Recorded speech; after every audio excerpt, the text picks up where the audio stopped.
what's wrong with this hand, but it's like all numb on the top. So I'm like, oh shit. I'm like, the prices are about to go up. I need healthcare now, guys. But we're talking about I'm like, we're gonna need healthcare, so it's gonna go up 10%. No, but it is one of those things where you're just kind of like, oh shit, like how are we gonna like sustain ourselves as like makers where your fucking hands are in so much pain, and then you're like, well, what am I gonna do? How am I gonna take care of myself? All that kind of stuff, like health insurance, like shit ain't cheap. Yeah. They tried to tell me some shit like $400 a month. I was like, for who? Do I live with the doctor or some shit? Like, what do I get? Don't tell us that. We're about to look into that. I was like, what the fuck do I get for $400 a month? Dude. And the lady was like, oh, like, just think about it. If you had this or whatever. I'm like, no, bitch, all I heard was more money out of my pocket. And it's just me. It sucks. Because it's like, then that's when you realize you're like, yeah, we should be fucking asking for affordable. Oh, yeah. But, the funniest thing is, like, I don't know how you use social media or how you use it. But for me, I use it for, like, other creators, but also people who kind of buy and flip and, like, the high-end part of it, too.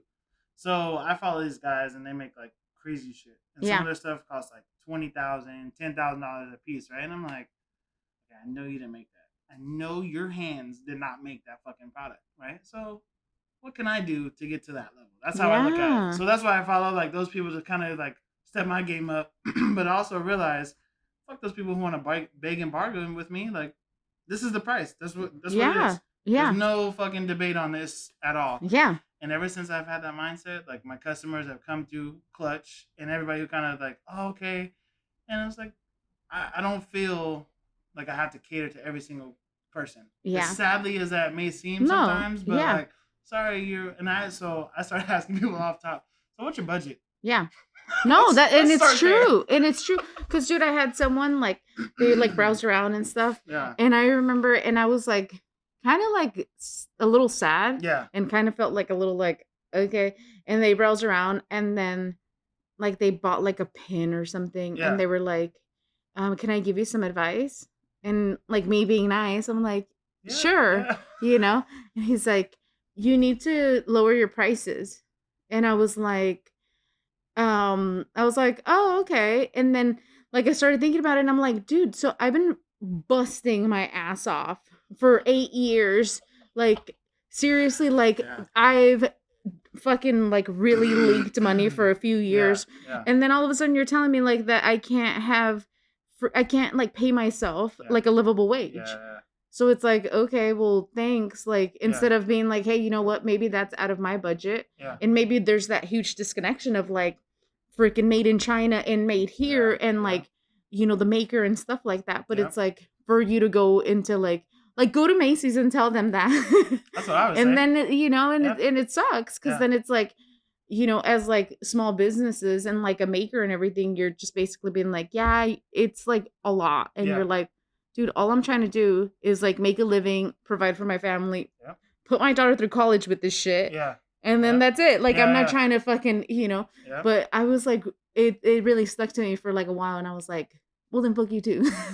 But sadly, that's kind of almost how you have to become, because like you said, you're not going to go into Macy's and debate with them. You're not going to go to these other high-end brands that you're going to go and you're making this shit by hand. And there's a major disconnect because like you said, we're not trying to. I don't need a big ass house. I don't need any of that shit. I'm just trying to make a living. So how people don't look at it, and this is how I look at it. How many items do I have to sell a month to justify that? Yeah. Not just, hey, and one sale is gonna make and break my bank account. Yeah, no, of course. Yeah. I need 30 of those. Yeah. I need 20 of those. At the least. Yeah. To even feel comfortable going to sleep at night, or otherwise like I'm up 3-4 in the morning like fuck, I gotta just keep going. For reals. And people don't understand that. Yeah. So that's why I took a different approach as well. Same as you, but also I took an approach to educate them. Bring you into the shop. Show you the process. Show you the background. Hey, I'm getting everything from scratch. This is 100% me. The design, the feel, the materials, like everything is all handcrafted through and through. And once I started doing that, people were like, oh, okay. It makes sense. And I see what you did. And I appreciate you inviting me over. And I'll tell them, hey, $1,000. I'm like, okay. Send the money. I'm like, this is all I had to do? Educate a little bit? I just had to give him a tour. I was like, do you want to see the bathroom too? It's really nice in there. I got the good toilet paper. Exactly. We got double ply. Kind of, we got the shit that people couldn't get during the pandemic. Right. Okay. We stole from Costco. Exactly. I have a connect in Costco and they brought some. Yeah. But yeah. Yeah. So I was like, it's a learning experience though. Yeah. To me, I wouldn't trade it for the world though. Yeah. I don't want that 9 to 5 shit. Oh, dude. Like I was like, you're telling me that I could end my day at 1 o'clock? Yeah. I'm cool with that. I'm good. Like I'm okay with that, But now, how'd you get started?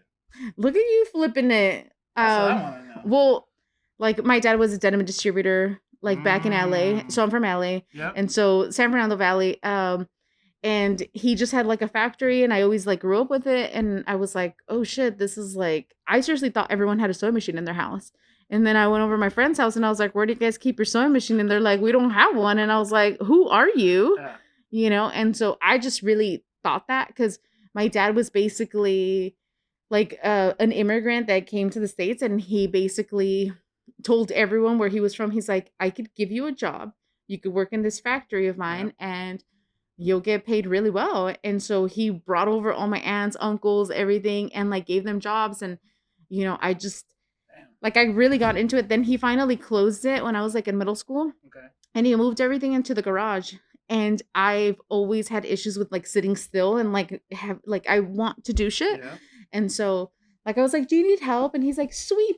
Like everything on the floor is trash or whatever, or cut elastic or like layer fabrics for mass production. Yeah. And so I was like, okay. And so I basically like, he taught me how to like measure, how to cut, without me knowing, like I just basically wanted to hang with my dad, And so I just really got addicted with like the whole idea of like making something and like taking it apart and doing this and doing that. And so it was one of those things where I was like, oh shit, like I could make shit. Yeah. And like, I really felt like it's always been super therapeutic for me. Yeah. So then I'm like, I'm just gonna sit here and like sew and like, terrible. Yeah, it's such a horrible life. But we didn't even do like an introduction for you. Yeah. You haven't even said who you are. Wait, this isn't live. I know, right? We're on Twitch. We're live on Twitch. Well, first, my name is Derek. Yeah.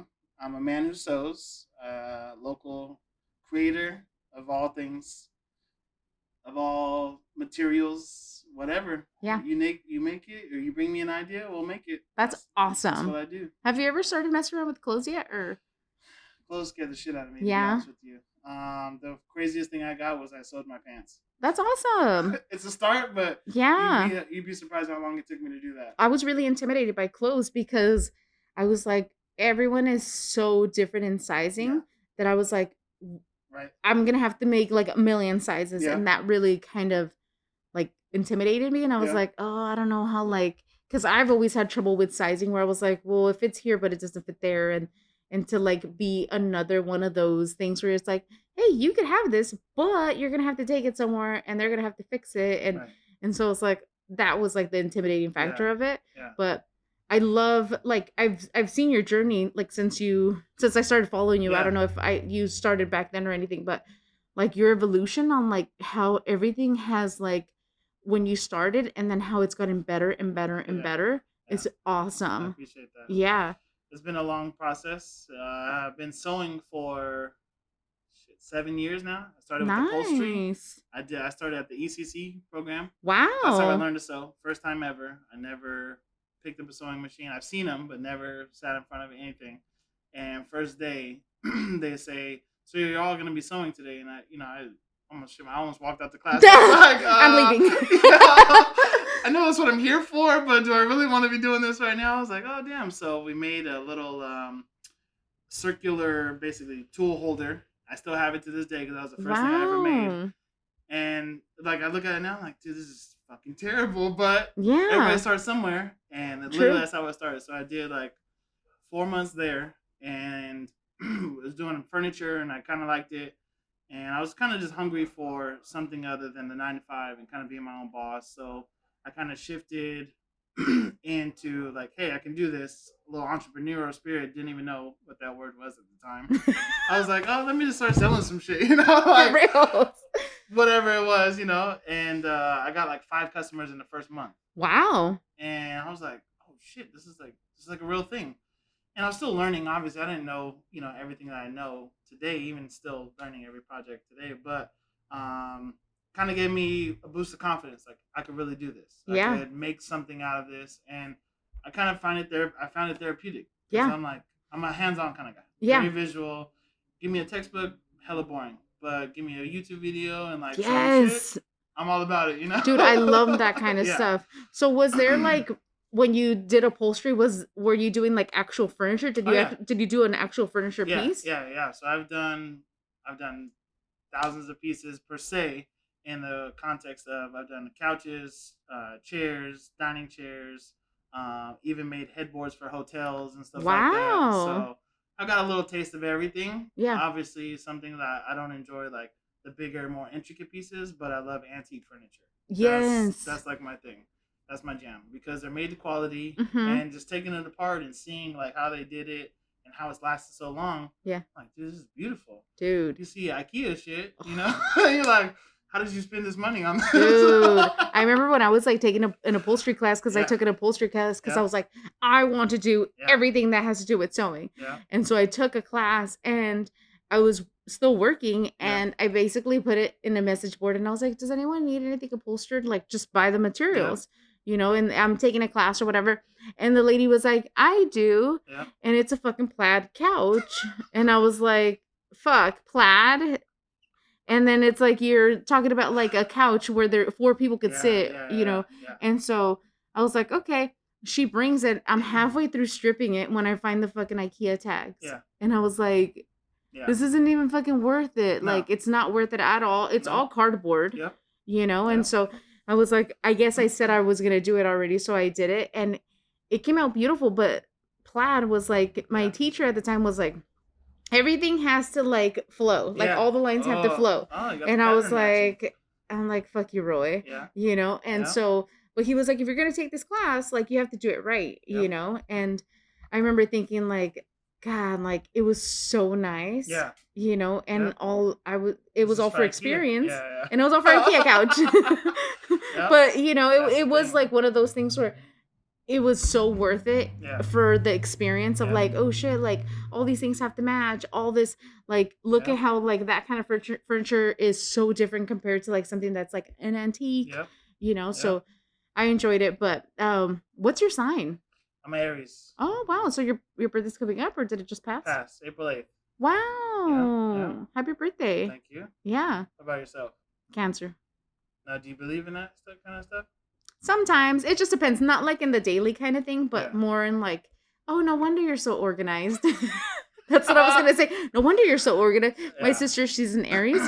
Neat freak. Like neat freak. Depends on what it is. Yeah. I feel like I'm selective. Yeah. Like with my shop, I'm tedious. It's like, that's awesome. I know where everything is. I'm very, like I said, I'll tell you, hey, bottom by your ankle, left side, Yeah. But it's like coming in somewhere, I'm like, okay, it's okay. It's not my space, Yeah. I ain't organizing this one. No, but dude, it is so, like, I feel like in that sense, I'm like, okay, like now I know where you're an asshole because you're fucking this, but you kind of like start to see like the little kind of like qualities of it. But, it's just so interesting because it's like I was telling you, like, I find you so interesting because you're great for representation because you're a man that sews. And like I remember me growing up, like I saw my dad sewing and I was like, well, it's normal. Like that's what my dad does, But I feel like that was one of those things where it was like a lot of gender roles where people were like, men don't sew, or like if he sews, like he has to be like some kind of like drag queen performer, something like that. So that's where I was like, dude, that's awesome kind of representation. And like some of the best designers are men.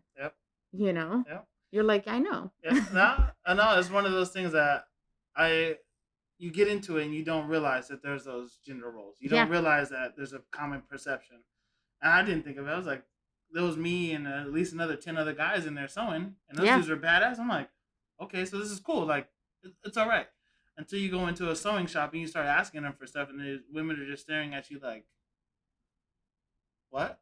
what are you doing here? You know about this? You know, I was like, okay, I get it. I'm a large black man. Yeah. Let's just cut to the chase. Like, I'm just here for this, right? And they Yeah. just can't get over like, No, you're yeah. a large black man. Like, what are you doing in here? You know, I was like, okay, but then you throw a little Spanish in there, and the little abuelitas love you at the end of Oh, the day. And they're like, yeah. oh, you make this? Oh, me club in by the car. I'm like, oh, okay. See, now we're just breaking that ice, but you got to get there. Yeah. And it takes a while.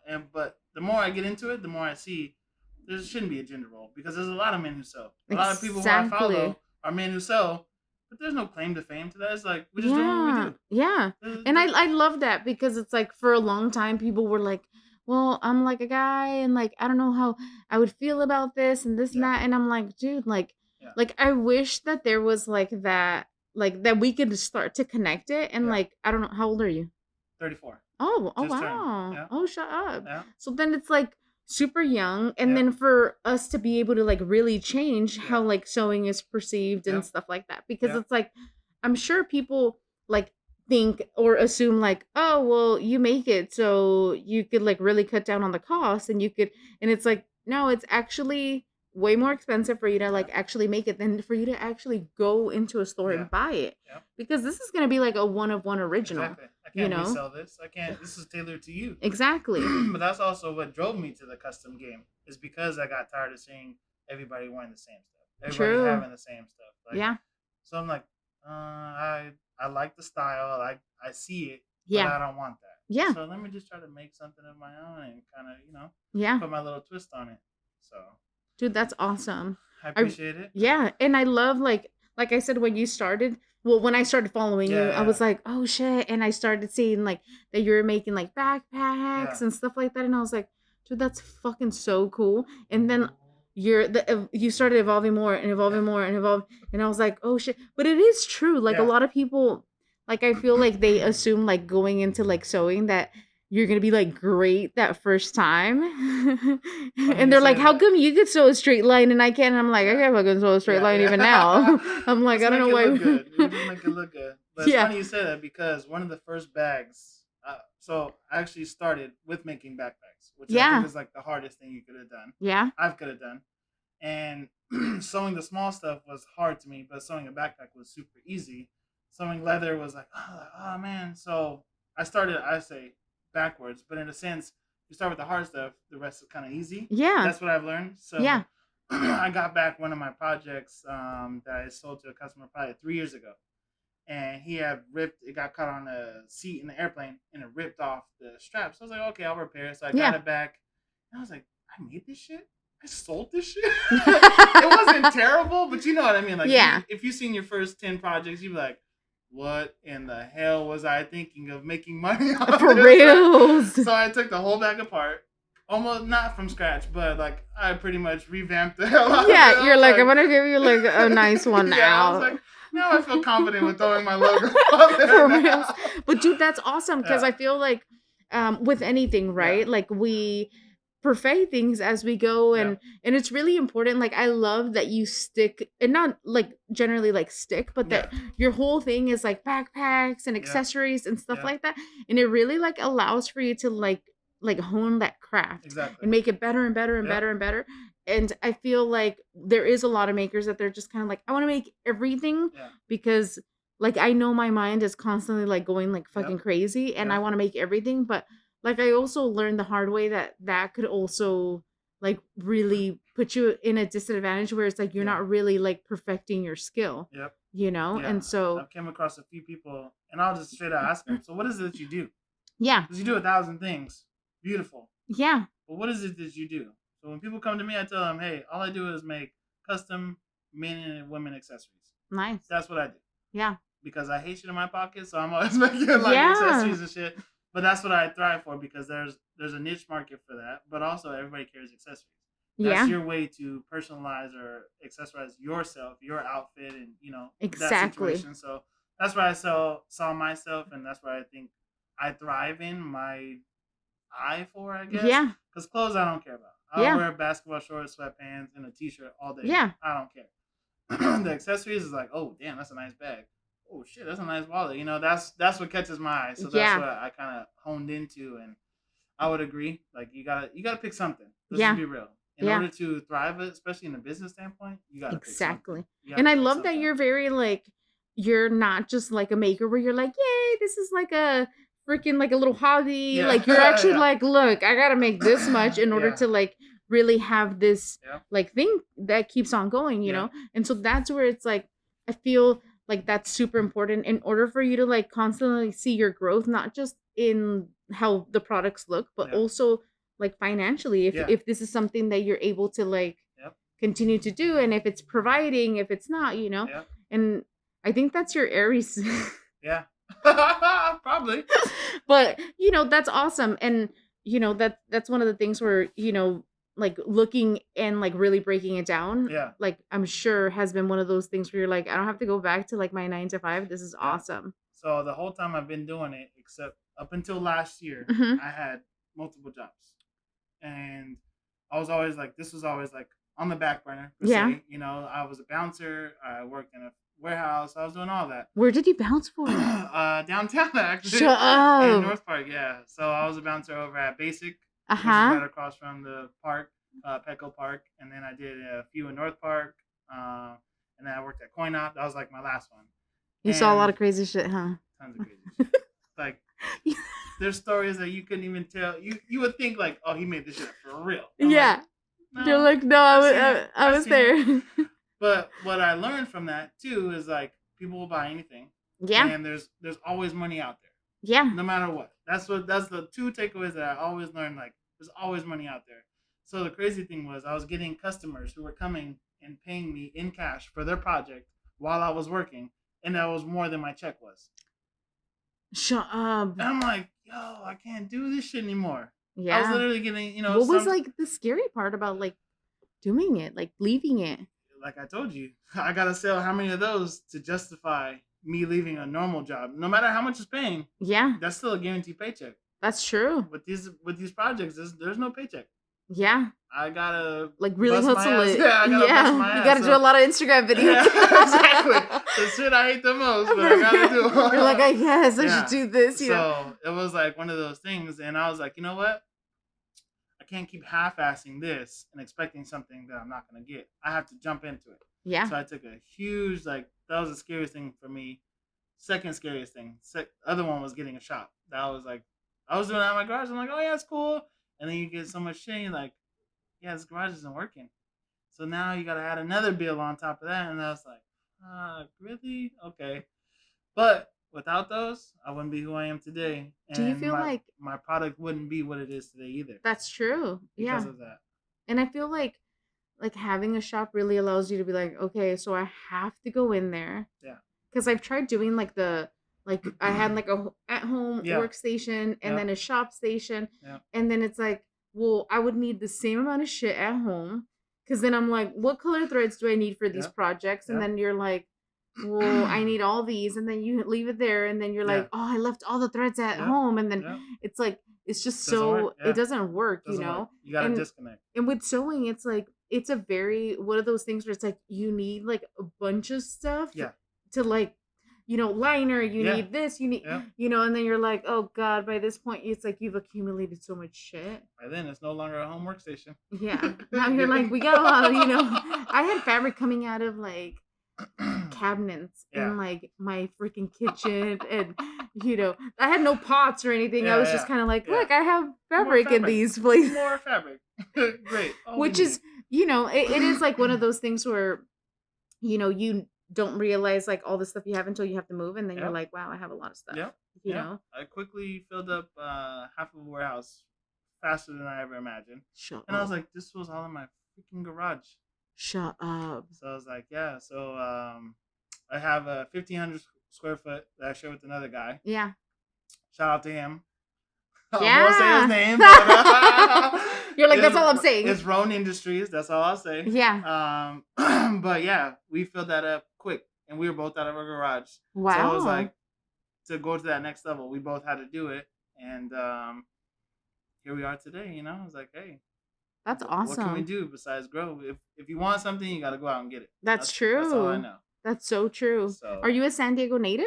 born and raised. Really? I grew up all over though. Wow. All over. I grew up in Barrio, National City, downtown, El Cajon. So It's rare to find you guys. yeah, oh, it's super like San rare. Diego natives. Super rare. Yeah. So when I tell people that, like, okay, that's like you're the third person I've ever met. That's yeah. We all just moved here. We're like, wow, yeah, it's amazing. Like, no, born and raised. So I left once. I went to Texas for a little, like a year and a half, and I came back. And I told myself I'm never leaving again until I'm like old and retired. Because there's so much to offer in the city. We have everything, dude. It's like a baby LA. So LA is great. LA has its own, but it's a beast. I'm like, yeah. It's a beast though. Yeah. Like here is like a tameable beast. Yes. And you can figure out how to maneuver because there's a lot to offer in the city. Oh, you have dude, everything. yeah. You have everything you need, honestly. I feel like a lot of people that like I've known that they design or do any of that kind of stuff. Yeah. They've always been like, I'm going to LA. That's where it's at. And like I'm from LA, so it's like I grew up there, and like my dad would take me around, and he's like, "This is the spot for this, and this is the spot for that," you know. And like the Fabric District is awesome, but at the same time, it's like it's awesome to make a name in like a smaller city, and then grow yourself like that, you know. Because it's like hometown people are always gonna be like, "Oh shit," you know. And so you think sometimes not always like that, but we make it work, you know. Yeah. Like crazy thing was I was doing more shows in LA, and I was more known in LA than I was down here. Interesting. So everyone's like, "Oh, you're the bag man." I was like, "Oh yeah, it's me." And come around here and go to shows, and people are like, "Oh hey, nice work. Yeah, your stuff is too expensive." Yeah. And walk away. Yeah. So I was like, "Okay, I'm going back to LA." Yeah. But to live up there and work, I was like, hell no. But to go and get that exposure, like you need that. Yeah. Let's just be real. You got to use that to your advantage. Yeah. Like, you can't be that stupid and that's true. To hope that one city is gonna drive you to another level when there's a whole nother world. True. 3 hours away. That's so true. You have to use it's so crazy because like when I was living in LA, like I was just making like tote bags and I thought I was like the shit. I was like, damn, I'm so cool, you know? And I remember thinking like, wow, like I am making tote bags and like this is great. And one day, like I never even thought about what I was gonna do. Like I was just like 23 and I was like, I'm fucking cool. And like never really thought about like long term, you know? And then like when I moved out here, I was like, oh shit, like I really like I came to San Diego with the intention of being like, I'm not working anymore. Yeah. I'm not gonna work anymore. I'm just gonna be a stay-at-home, whatever, you know. But it was like I think that like being in San Diego and like not having like those distractions of like friends and family like really like forced me to like just focus on doing that one thing. And so I felt like I had no choice but to be like, I have to do this or else I'm not going to be able to like afford the kind of lifestyle that I want or like be able to just do anything, you know? Life is different when you think like that. Yeah. And so then I was like, oh shit, like I got to get my shit together. But it was really interesting because like my market, like I guess I never really allowed myself to grow in LA because I didn't take that leap there. Okay. You know, so coming here and being like, all right, now I'm going to do it because it's like, this is what I'm going to do. Yeah. Like, and kind of like forcing myself to do it here. Like, then, like, I kind of felt like, I'm like, well, this is like my market. Yep. You know? Yep. And so it's really interesting. But at the same time, I've never done like a market now in LA. Yeah. You know? So, you know, I mean, maybe in the future, but. Yeah.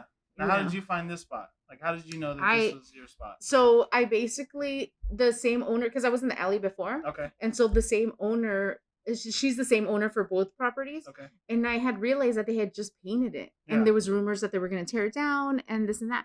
And so it's like, they would not just fucking paint it if they're going to tear it down. Yeah. You know, so I messaged her and I was like, hey, like, I'm really interested in that spot. Like, I already rent out another spot. Yeah. And like, I just would really like to know, like, you know, I'm already like here. I've been here for a long time and, you know, this and that.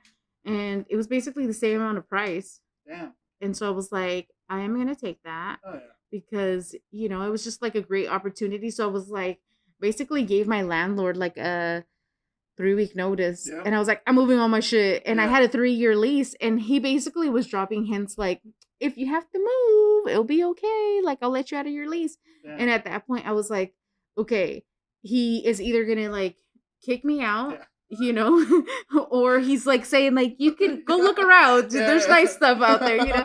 And so I was kind of like, you know what, this is an opportunity. Like, I'm going to take it. And, because I was in Bankers Hill before. Okay. So in Bankers Hill, I had like a space like as big as this, a little bit bigger. Okay. And like I just filled it up with shit, Yeah. It was easy to fill up. And so then I was like, dude, like I downsized like a lot when I moved to like the little back house. Okay. And so that's where I was like, I really need space. Yeah. And so she never put like a for rent sign. I just basically hit her up. Yeah. And she was like, yeah. And I was like, all right, how much money do you need? And how are we going to make this happen? Yeah. And so, we just, within like, I think the transaction happened within like a week. Damn. Where I was like, I'm not going to fucking let this shit go. Yeah. And like, I was like, how long of a lease can I sign? Yeah. And she was like, 5 years. And I was like, okay. Damn. And so, at that point, I was like, I knew that like moving from Bankers Hill to over here, like really, like having like the influence of like the community and like just how like you're just kind of like, wow, like the community has like changed me and like how like all that kind of stuff. I was like, I want to be here for like a long time, and like I've never felt like that, like living anywhere else, so I was like, I think I'm supposed to like be here, and so I've enjoyed it. Like it's a really cool place to like you run into like people that are like makers all day and you're like, what are you working on? And then they're like, I'm working on this, and you're like, damn, you're such a badass. And then you're like, oh my god. And then just kind of like that, like having people like that is so inspiring. Definitely. So like just be like, wow, like that's awesome, like what am I doing? And then it's like kind of like inspires you to like want to keep going. I feel like it's needed as a creative. Oh yeah, you can only motivate yourself so much. People ask me how do you do it? I say sometimes I don't. Yeah. You gotta be real with yourself. You can't always just turn it on and turn it off. Like you gotta have an off day. I learned that this year. Like I was going, let's go to the shop for a little bit, and 6 hours later, I'm like, oh fuck, there goes my day, and you're neglecting everything else that you need to take care of yourself, big time, in order to be creative. So it's one of those things that you gotta surround yourself with those type of people. Yeah. You gotta put yourself in those positions too. Like you said, you knew this was a place you wanted to be. Yeah. So why would you deny that feeling? Yeah. You gotta trust your gut. And dude, it was like one of those things where I remember I had met George and he does like all kinds of murals around here. And like I love coffee. Yeah. So anyone that invites me to coffee, I'm like, yes, what time are we going? And what are we drinking? Yeah. And so I just love people and like talking and like just getting to know people, building those kind of relationships. And so he's like, want to go get a coffee? And so we would walk to Por Vida and I would be like, yeah. And so we would get coffee, and he would be like, yeah. And he would run into someone and they would be like, yeah, we're working on this one thing over here down the street and this and that.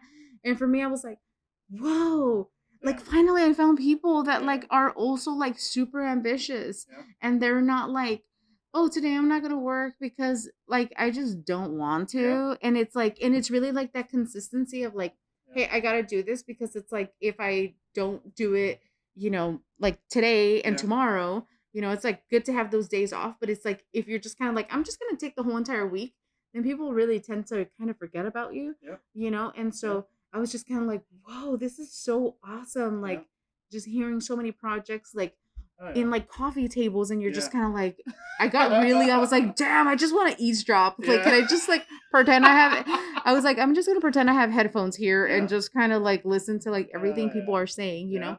But it was really like I think it was like that first 3 months I was like, this is fucking awesome. Like it's such a like people constant creators, and just you saw like who really was like doing stuff and like making stuff during the week. Yeah. And then the weekend would just come alive and you would be like, oh shit. Yeah. So it was awesome. Yeah. I love the walk the block. Yeah. I always work Saturdays, but I told my girl, like, I'm going to take a Saturday off. We have it on Sundays too now. Do you? Yeah. It wasn't here yesterday. Yes. What time did it start? So it starts at 12 and then it ends at 4. No wonder. So we were riding bikes over here. Yeah. And we were like, I was like, damn, normally it was popping. Now I know. Yeah. 12 o'clock. Yeah. Okay. So, and then we're going to start doing Foodie Fridays too. Yeah. As you can tell. Oh, same here. I do not discriminate. I'm like, I want to taste that. Yeah. Oh, yeah. Oh, yeah. My daughter, she's like so like picky. She's Really? like, oh my God, I don't want to eat cheese. And I'm like, you eat nachos. Yeah. And you eat pizza. And you eat mac and cheese. And she's like, I don't like that kind of cheese. And I'm like, what kind of a person are you? Yeah. You know? And so it's like so funny. She's like, and I told her, I was like, it would be cool Yeah. if you could just try it. Yeah. Because you never know. You know, you never know if you're gonna like it or not. Yeah. But yeah, it's so weird. I'm like, dude, like, trust me. Yeah. Like, I am not giving you false information. Right? You think like, listen, this is built on years of experience now. I think I would know what a good taco is. Yeah, exactly. You think I would tell you, come on, look at these ankles. Exactly. Like, they look good. Look at these thighs. They don't lie. Yeah. Thick thighs, they lie. Exactly. They don't lie. My girlfriend was like, I'm going to put that on the t-shirt. Oh, yeah. And I'm like, dude, I'm sure that there's a bunch of girls that would be like, yeah, you know, those out quick. For real. That's the next drop. For real. I won't take credit for that. Right? You're like, you could always tag me out. Yeah. Just make me want to. Exactly. I'm about that life. For real. No, but it's so true. And and I feel like as like a creative and also like having like those two like sides of like you're a creative and you're also like a person that's like in it to do like for work and like as a business, you know, you gotta get like so creative with like, how are we gonna do this? How could we like do that? How could we, you know, and that's the awesome thing that you were talking about, like, you know, bringing them in and being like, hey, you know, this is like the process of it. This is how it's gonna happen. This, and I feel like that is such like that experience. I would like just pay for it to be like, wow, I just want to see your space. Yeah. You know, well, it's like women that go to those show the bride or the dress or whatever, right? You don't see the lady making the dress, but you, oh my god, I love this and all that. Invite your friends and all that. Yeah. Why can't we have that same for a creative? That's so true. Why can't you, hey, come on in? You know, I have one of your followers. I'll shout her out. My last laptop bag that I made. She was like, oh, I follow So Loka, and then I saw your stuff, and you two are like the people who are giving me hope that sewing is making a comeback. You're doing cool shit. And I'm like, that's dope. Like, hell yeah, I would love to be put in the same category as somebody who I look up to as well. Yeah. And, you know, doing different stuff, but we're doing the same thing. We're promoting our own. Yeah. But we're also empowering the people by what we're doing too. And I love a lot of reasons why I love you. Yeah. One of them, you're a man that sews. Yeah. The other one is that like you're young. Yeah. You know, and it's like having people that have that skill. Yeah. Then like usually it'll be like a little grandma and she's like, oh well, and they're set in their ways and stuff like that. And it's like the newer generation of being able to be like, hey, look, you could sew. Sewing is so essential. Oh yeah, you need it. Like, you need it. It's like, look at all this shit we're wearing. Like, this is all like with the damn sewing machine. Yeah, you know, if you start taking off pieces that are sewn, then it's like we really don't have. And you can do a bunch. Yeah. Don't think of like, I think the common misconception is, oh, just clothes and all this. I made all kinds of shit. I made stuff for cars, trucks, and you know, whatever. I'm like, I would have never thought in a million years you could sew something to make it like that. For real. And I think for me, I don't know about yourself, but I would love to get you involved in this project. I want to teach the youth. Yeah. Because I feel like it's not taught, right? Like, there's so many levels to this that leads to other opportunities and different mindsets as well. Because I grew up in the ghetto and I don't see nobody sewing.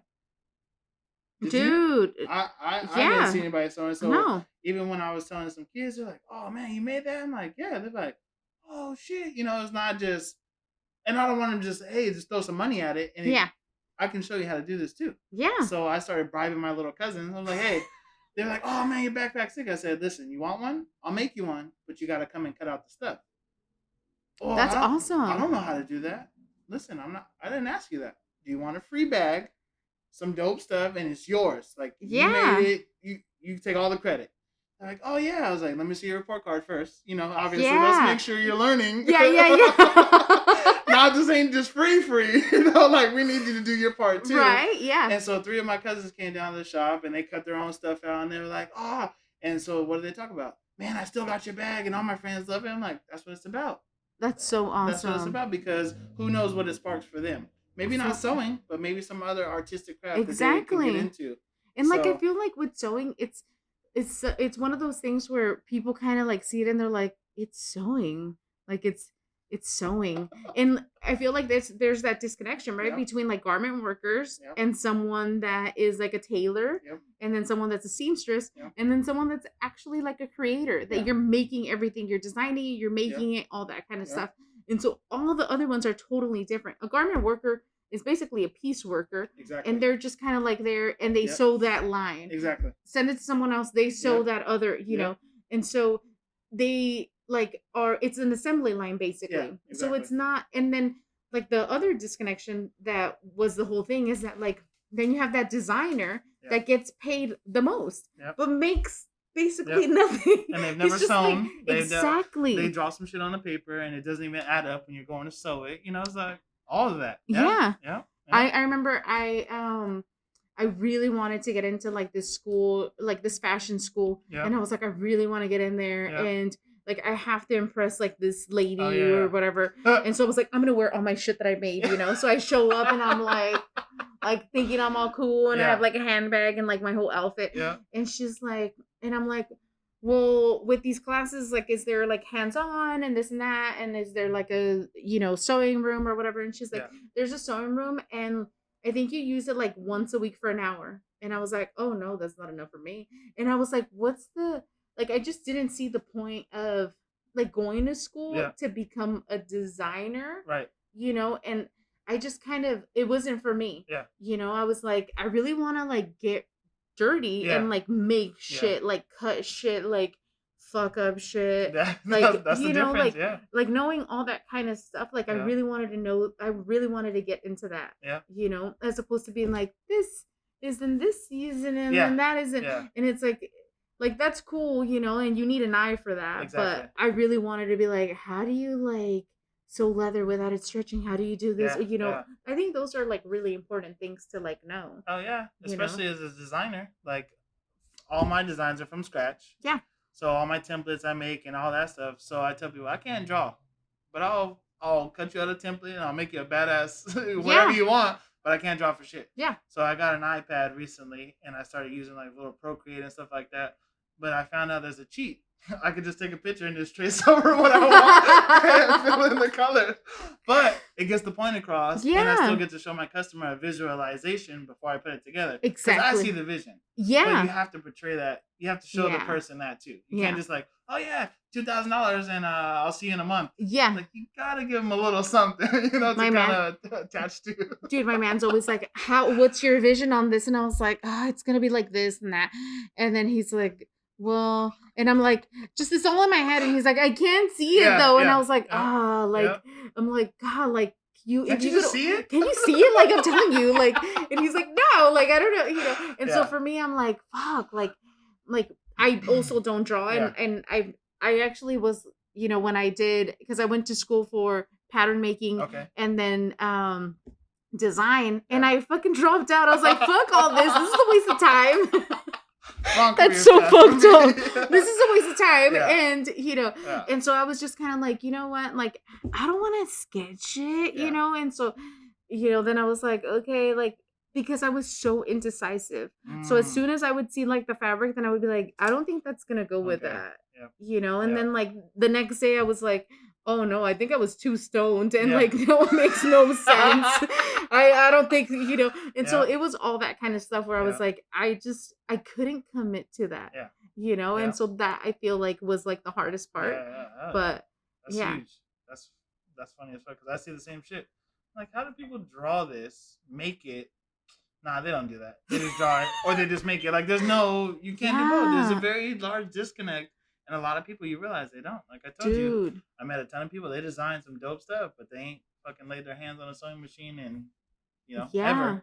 So I was like, and so that's kind of like the thing where it's like price. Then what, you know, where is like, because I've worked with people like that before, where I was like, wow, your stuff is so beautiful. Yeah. Like, how do you get it to look that good? Yeah.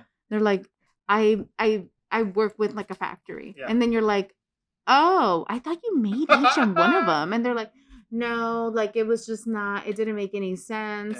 And I was like, well, then what's the difference between like I just didn't see like the difference between like then you and Macy's at that point where you're like, both of them are outsourcing to like a factory and, you know, and it's just a smaller batch, but it's still like outsourced. And to me, I was like, I don't, it just lost its charm of like, hey, you actually made it. Yeah. Like you made it, like you sat there, like you touched it a million times, and then you probably cussed at it a couple of times, for sure. And then if you didn't cuss at it, you didn't make it. Yeah. If you didn't say all kinds of shit, you know. And so, dude, it was so funny because I was talking to my girlfriend, and my daughter was like, "Oh my god, Little Nas X is putting blood. That's so disgusting. Oh, okay. And, this and that. And I was like in the car and I was like, if you guys only knew how much blood like was actually shed on all this shit, because you do like end up cutting yourself and you're like, oh shit, fucking clean this shit up real quick. Like, we started that trend long time ago. Little Nas X didn't start that shit. We did. Shit, I've learned that with leather and sewing and shit like that. Oh, there's been all kinds of blood smears. No, just lying. But you're like, I swear no. Everything's disinfected. Lysol. There's one thing that I've never done. Maybe have you ever put a needle through your finger? No, not yet. I'll say not yet. Don't say yet.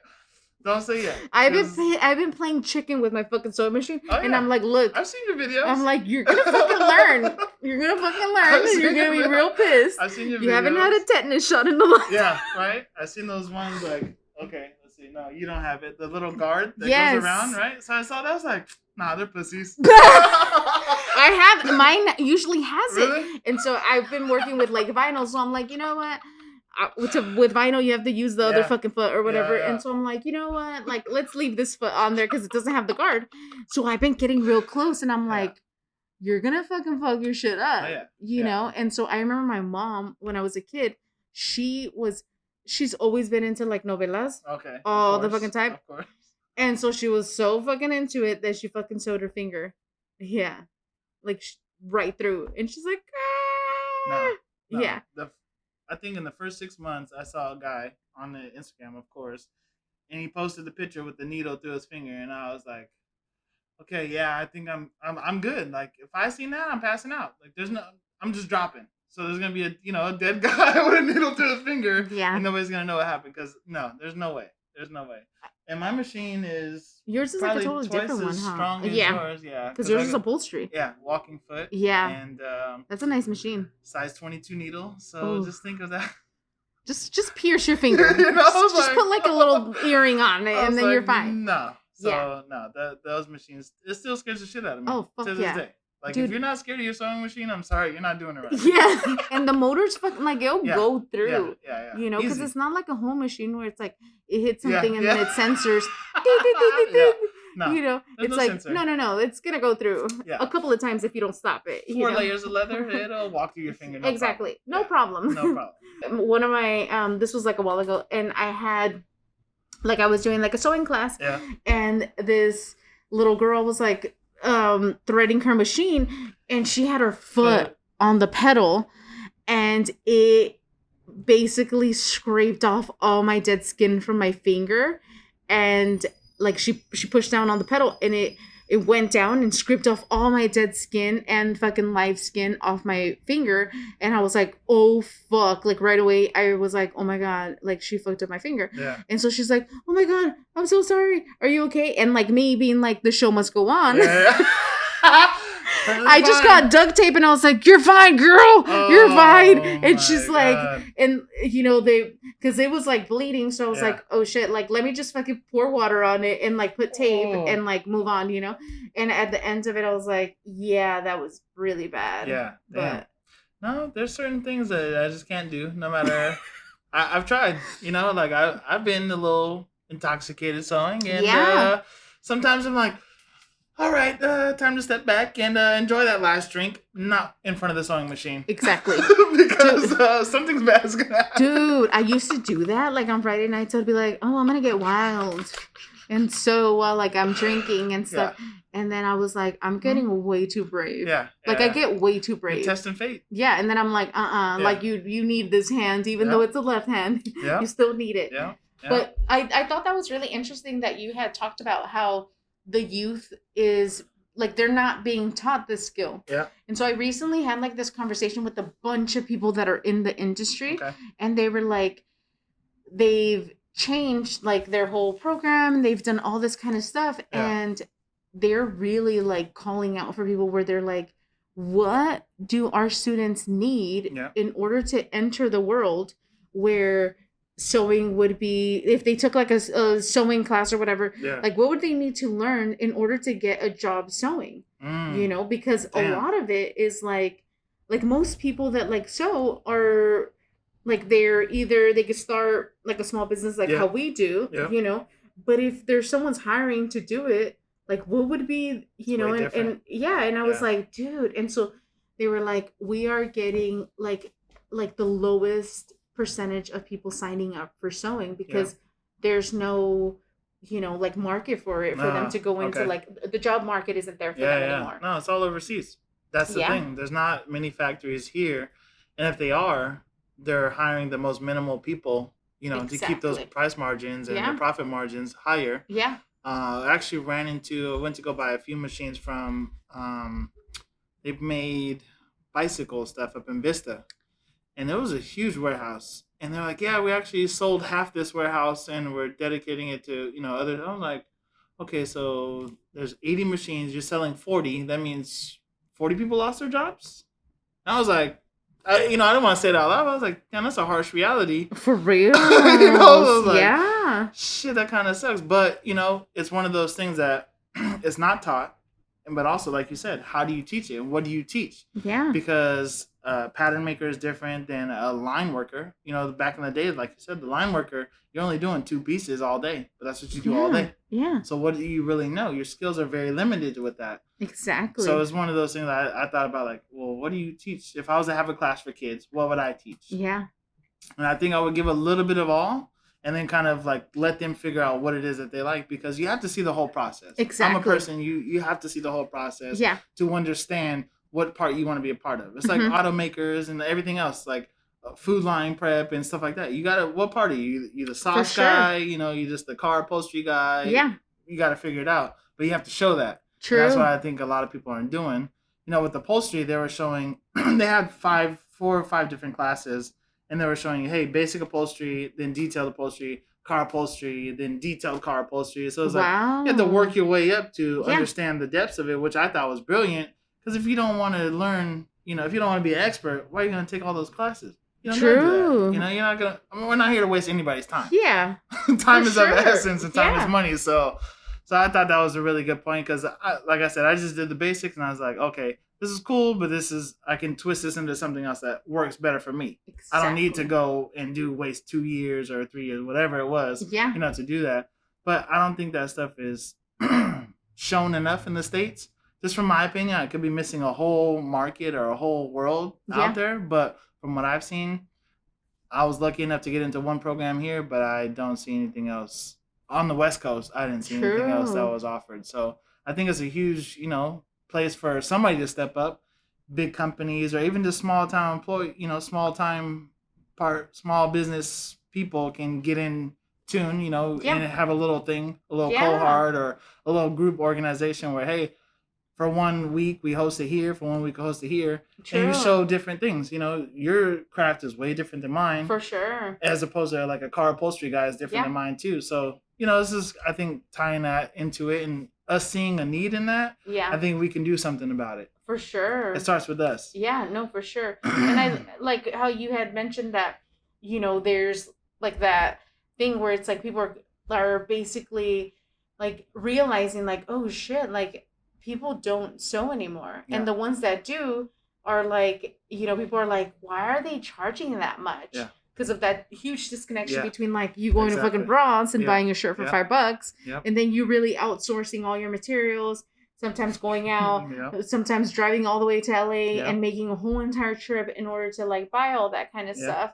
and like really getting like quality stuff. And like now all the fabrics that are being made are like plastic. And so then you're just kind of like, well, if you start breaking down stuff and then your time and like what you're really worth, because it's like we're rare, we're not, we're like unicorns, but like, because it's like we're making everything, we're not just like, hey, like here's our design, let's send it out, and then someone's gonna send it back, and then we're gonna be like cool or no, like that's awesome that we're able to basically be like, let's create like a mock-up and then we'll see how it goes, and like we could wear it and we could do all kinds of crazy stuff and see how it works, and then if we like it, we could go into production with it, you know.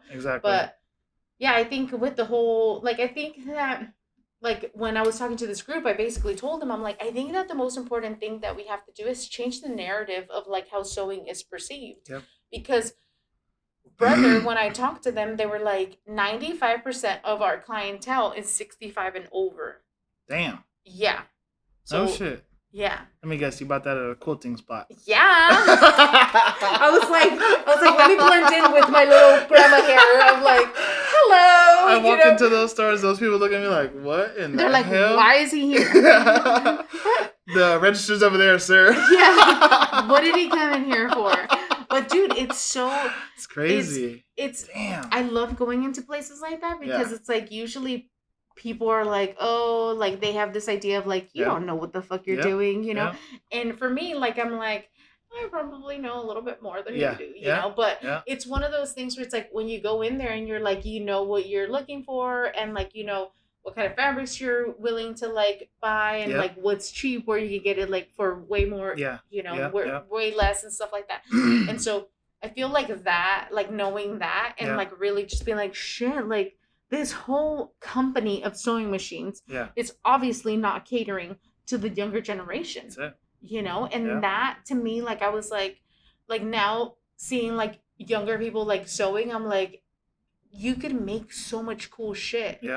For like way less and look way fucking better. Yeah. That's the thing. And everybody's all about individualism. Exactly. So that's why we should really be promoting it because you can go and buy that $5 shirt, but then throw another $5 and you have your own shirt. Exactly. You know, that's how I started looking at it. And I think that's where your stuff comes into play. Because when you're doing the the custom panels and the custom embroidery and the custom stuff like that, I'm like, that's brilliant. And it's also affordable because those are pieces that everybody already has. You walk out in San Diego, you see how many people have plaid shirts. And I'm like, everybody has the same fucking plaid shirt, Old Navy or whatever, you know, whatever. I'm like, throw some shit on there. You know, you got the little Santa Maria, you got all that. Like, throw it on there, please. That's what's needed. Point. Yeah. Everyone's like, oh my, because people always ask us, like, they're like, do you have one like this in large? And we're like, we only like have one of each one. Like we never get like two of each, three of each, or anything like that because they're all vintage. So it's like whatever we have there is what we have, you know. So it's like it's not, you'll never see the same one ever again. Yeah. And so people really like that. They're like, oh shit, I love that kind of shit. I love the one of one. And so because then it's like then I feel like you're doing like that who wore it better, you know? And it's like I'm a little like fake, you know, so it's like I'm not gonna look as good as like someone that's like really like you know, flat and then you know. So then it's kinda like creating that like feeling of like, hey, like this one's meant for you. You know? True. And so but it's so like crazy, you know, to like finally like find like a niche because for a really long time I was just kind of like I'm doing custom sewing and tailoring, you know, and like I felt like, you know, obviously like when the pandemic started, like it really put everything into perspective where it was like, okay, what am I gonna do to like tomorrow's not guaranteed, so how am I gonna like if I died tomorrow, like would I be happy? And like I was like no, and I was like, what about like spending more time with my family? What about connecting with them? What about like, you know, this, what about like that, like what about like my health, what about like all that kind of stuff, and like I was like I didn't really realize how stressed out I was with like having like these insane deadlines and just being like yes, like saying yes to everything, and it really, I was like I have to like take a step back and like really like look at like how I was growing and like how I would grow more if I was able to like offer my own stuff, you know. And so, and especially like having like a kid and like being able to be like, oh shit, like this motherfucker's gonna get expensive. You know, like she's only 8 right now, but she's gonna start asking for shit, you know? And so it's kind of like that kind of stuff of like okay, like how would we be able to like really grow this as like a business that's gonna make money? Yeah. You know, and I think that that's so important. Huge. You know, there are certain words that I learned last year. Scalability was one. I was like, holy shit, I never heard that word. As soon as I heard it, I knew like that's applicable to me. I need to learn it, and I need to learn how to position myself to be able to be scalable, like you said, because it's not about legacy, but it's about long term. Exactly. For us, like that's how I look at it. I was like, I'm not getting into this for no 2 year and then I'm done. You know, I was like, I want to create pieces that are lifetime pieces, but also potential to pass on to my children or, you know, future children and stuff like that. That's how I look at it. It's like, I can start them off with a little stepping stone. Even if they don't get into it, they sell it, whatever. At least I knew I kind of gave them something to start, as opposed to just, hey, go to college and get a degree and go work a 9 to 5. That's not always an option. So, question for you. How did you get into the upcycle game?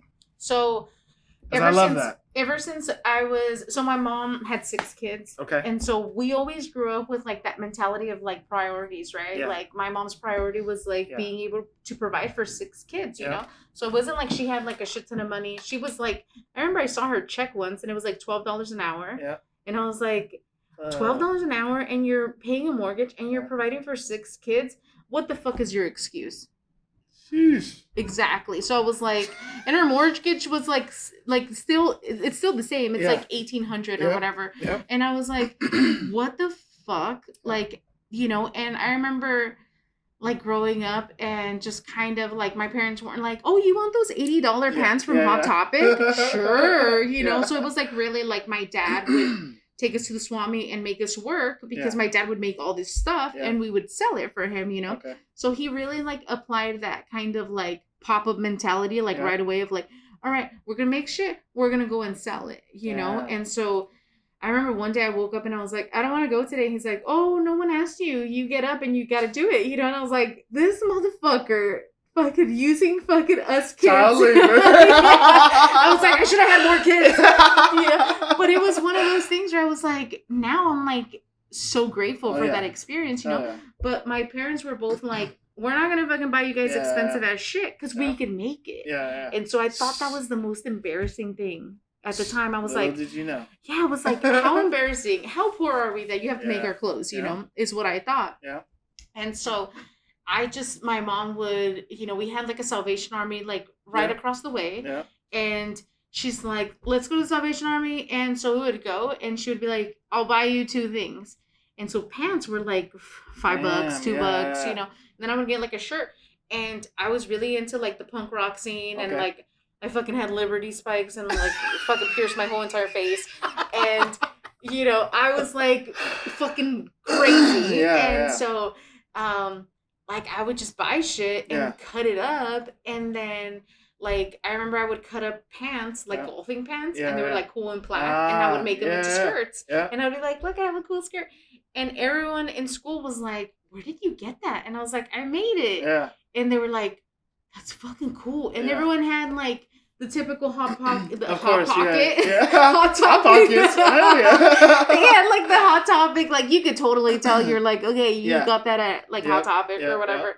And for me, it was like, it was basically because we were poor. You know, so it wasn't like I was like, hey, I'm gonna get like creative. It was more like, hey, like I need to like figure out how to be cool and how to get through like high school and like have like cool stuff, you know. And so it was really like just kind of like finding stuff and then like really messing with them and like giving it like a new life. And that's how I really enjoyed doing that. Like to me, it was like, oh shit, like I don't. Because it's like, I think sewing could be really intimidating if you're just going into it and you're like, what do I make? And usually people that want to learn how to sew, they're like, I want to make a gown. And you're like, slow it down. Slow it down. Make a tote bag first. Go on YouTube. Make a pillow or something, you know? Like make something that you're going to start and finish within like a time that you're going to sit there. As opposed to being like, this is going to be like a 6-month project. And you're going to like not like it, you know?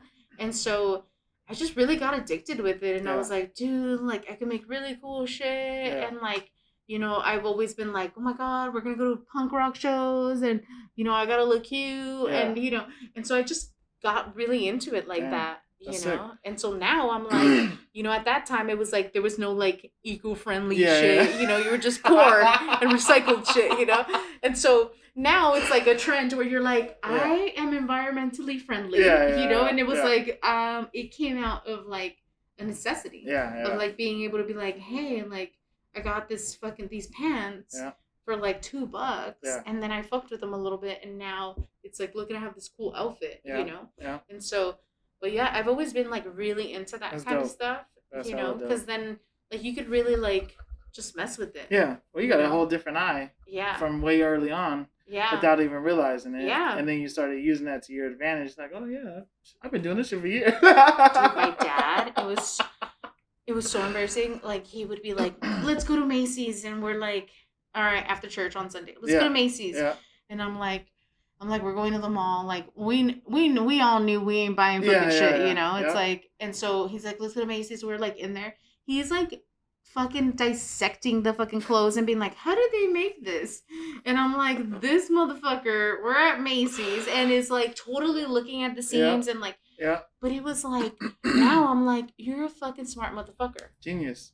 My girl talks shit to me because I'll going out, like she'll be in like TJ Maxx or all these other stores. I'm like, man, this person's ugly as hell. But I'm in there turning it inside out, like looking at the seams. I'm like, you're dead. You know what I mean? She's like, can we just go? I'm like, no, give me. I need to look at this one really quick. You know, phone, I gotta take some pictures. And I'm sure the security's like looking on the camera, like I think I'm about to steal some shit or something. Like, where can I shove this? Yeah, I'm like, bro, trust me, I don't want this shit. This is cheap shit. Yeah, no, dude. I remember like one of my girlfriends. She's like, hey, my Gucci bag, like like the handle ripped or whatever, and I was like, I'll fix it for you. And she's like, okay. So I'm like opened it up, and there's fucking cardboard in there, and I was like, what the fuck? Yeah. I was like, that is fucked up. It's crazy, you know? People will pay for a price tag or a label or, you know, whatever. Yeah. Like, my latest projects have been, like, upcycling Louis bags. Yeah. And this guy brought me a bag, and I was like, dude, somebody sold you this for $1,200, $1,500? No liner, no, like, structure, just a fucking bag, 2 pieces of leather. And people don't even understand what they're really paying for. You're paying for a brand. Yeah. But they won't argue those prices, but they'll argue our prices when we're trying to give them the best that we can. Thank you. You know? Keep going on that one. You know? So I was like, I gave them an education because like I told you, that's been the key thing for me. I don't want to belittle you and demoralize you. I just want to educate you to what you're buying. So I told him, man, I said, do you know this is not even leather? He goes, what do you mean? I said, you know what you're getting on a Louis bag, typical Louis duffel bag, only is the straps and the handles are the leather. He goes, with the brown material? I said, that's not leather. That's plastic. Mm-hmm. Coated plastic. He's like, so... And I said, what I'm going to give you is leather with this plastic. That ain't going to crack. And more leather. You know? I was like... Yeah. He's like, so what do people do? And I said, this is what they don't tell you. They're saying you, hey, it's a quality product, and they're telling you there's leather included, but nobody's going to question that because they just think it's leather when they're not educating you. So I was like, I'll educate you a little bit. Yeah. So when I made him that bag, I think the one I did the rolled handle for and all that stuff, he was like, yo, this looks better than the thing I ever imagined. I said, that's the difference. Yeah, exactly. You know, and that's what you get what you pay for sometimes. Exactly. But with these big companies, you don't always get what you pay for. Yeah. You get cardboard, you get some cheap shit, or some made in a factory in Italy, whatever. You know. Big time. Yeah, so you gotta. I think you and I, we give that extra love, and that's those things that's like the, abuelita's mole. You're not gonna find that in a restaurant. Yeah, or bottled up at North Bay. You know, I was like, for sure, no. How much you want? I'll pay you $50 for these $10 right now. Doing like a pop-up plate thing? Yeah. Sure, I will pay 2 seats. Yeah. $50 each, fine. It's like one of those things that the secret ingredient is love, but it's also, like I said, it's that education that we're giving and the empowerment that we're giving those people by wearing that item. Exactly. Which is and huge. The passion that goes behind it. Because you could have easily been like, oh, fuck it, whatever, here you go, you know. For sure. And it's like that whole passion of being like, hey, you know what? I'm going to sit here and do a little bit extra just because I love that shit. Every project gets an extra. And the customer doesn't even realize it. They thought that was like standing. I'm like, dude, you don't even know what I went to give you that.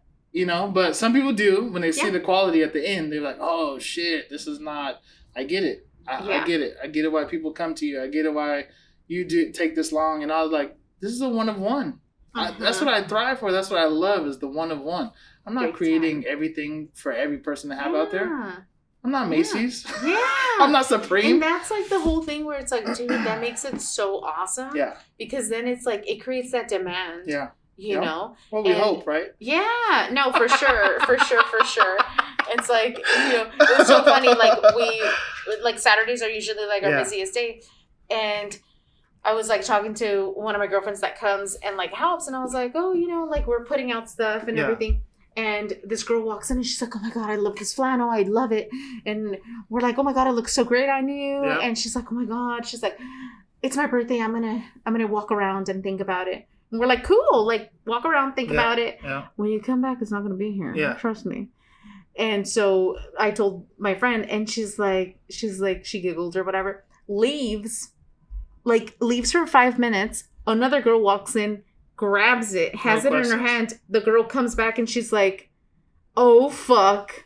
Damn. Like, I should have gotten it, like, then. Yeah. And it's like, and it is one of those things where it's like, dude, like, you just don't know, like, how fast some things go than others, you know? And so I was like, so we giggled and I was like, that's demand at like the ultimate, like the ultimate 5 minutes. Exactly. You couldn't even pay for no shit like that. Yeah. You thought about it too long, honey. Yeah. I'm like, don't even think about it. Just do it. Yeah. You know, especially with stuff like yours. You know, I think those are pieces, like those are statement pieces, right? For sure. Most of the time you shouldn't think about a statement piece. Exactly. If it made a statement to you, purchase it. Yeah. What's wrong with that? Yeah. It's you know, there's no refunds, no exchanges, but hey, it doesn't matter. You'll wear it. Trust me, you'll wear it. This little lady, she's like, I could see this in Paris, and I'm like, well, I would love to go to Paris. So if you want to buy like 10 of them, yeah, exactly. Then me and my husband could go to Paris and kind of walk around, and I'm down with that. Yeah, you know, but it is one of those things where it's like, it does like make you feel really good when like your stuff is selling and you're just kind of like, oh my God. And it's obviously like overwhelming like gratitude, because you're like, what the fuck? Like, you know, it's just, it's awesome to have like that kind of support, you know? And especially when you're willing to put like a price on it and people are like, yeah, I'm down with that. Exactly. No, and you're like, what? Yeah. You know, I love the drops that you've been doing with the whole countdown and building up that anticipation. I be anticipating. I'm like, oh shit. And I'm like, and I'm a maker. You're like, it's coming. I was like, oh yeah. I was like, that shit is coming. But the last one, what was the one I had recently? What is the one? Oh, the one you did the little crossbodies with the embroidery machine. I was like, you fucking cheater. Yes. And you know what? It's so funny because I was like, I've always, like, my mom was like the kind of person where it's like she would make our stuff, but you could always tell it was handmade. And I was like, okay, like I didn't like that at all. And I was like, oh my God, it drove me nuts. And now I'm like, I wish I could become a little bit more amateurish so people could look at it and be like, a person made this, you know?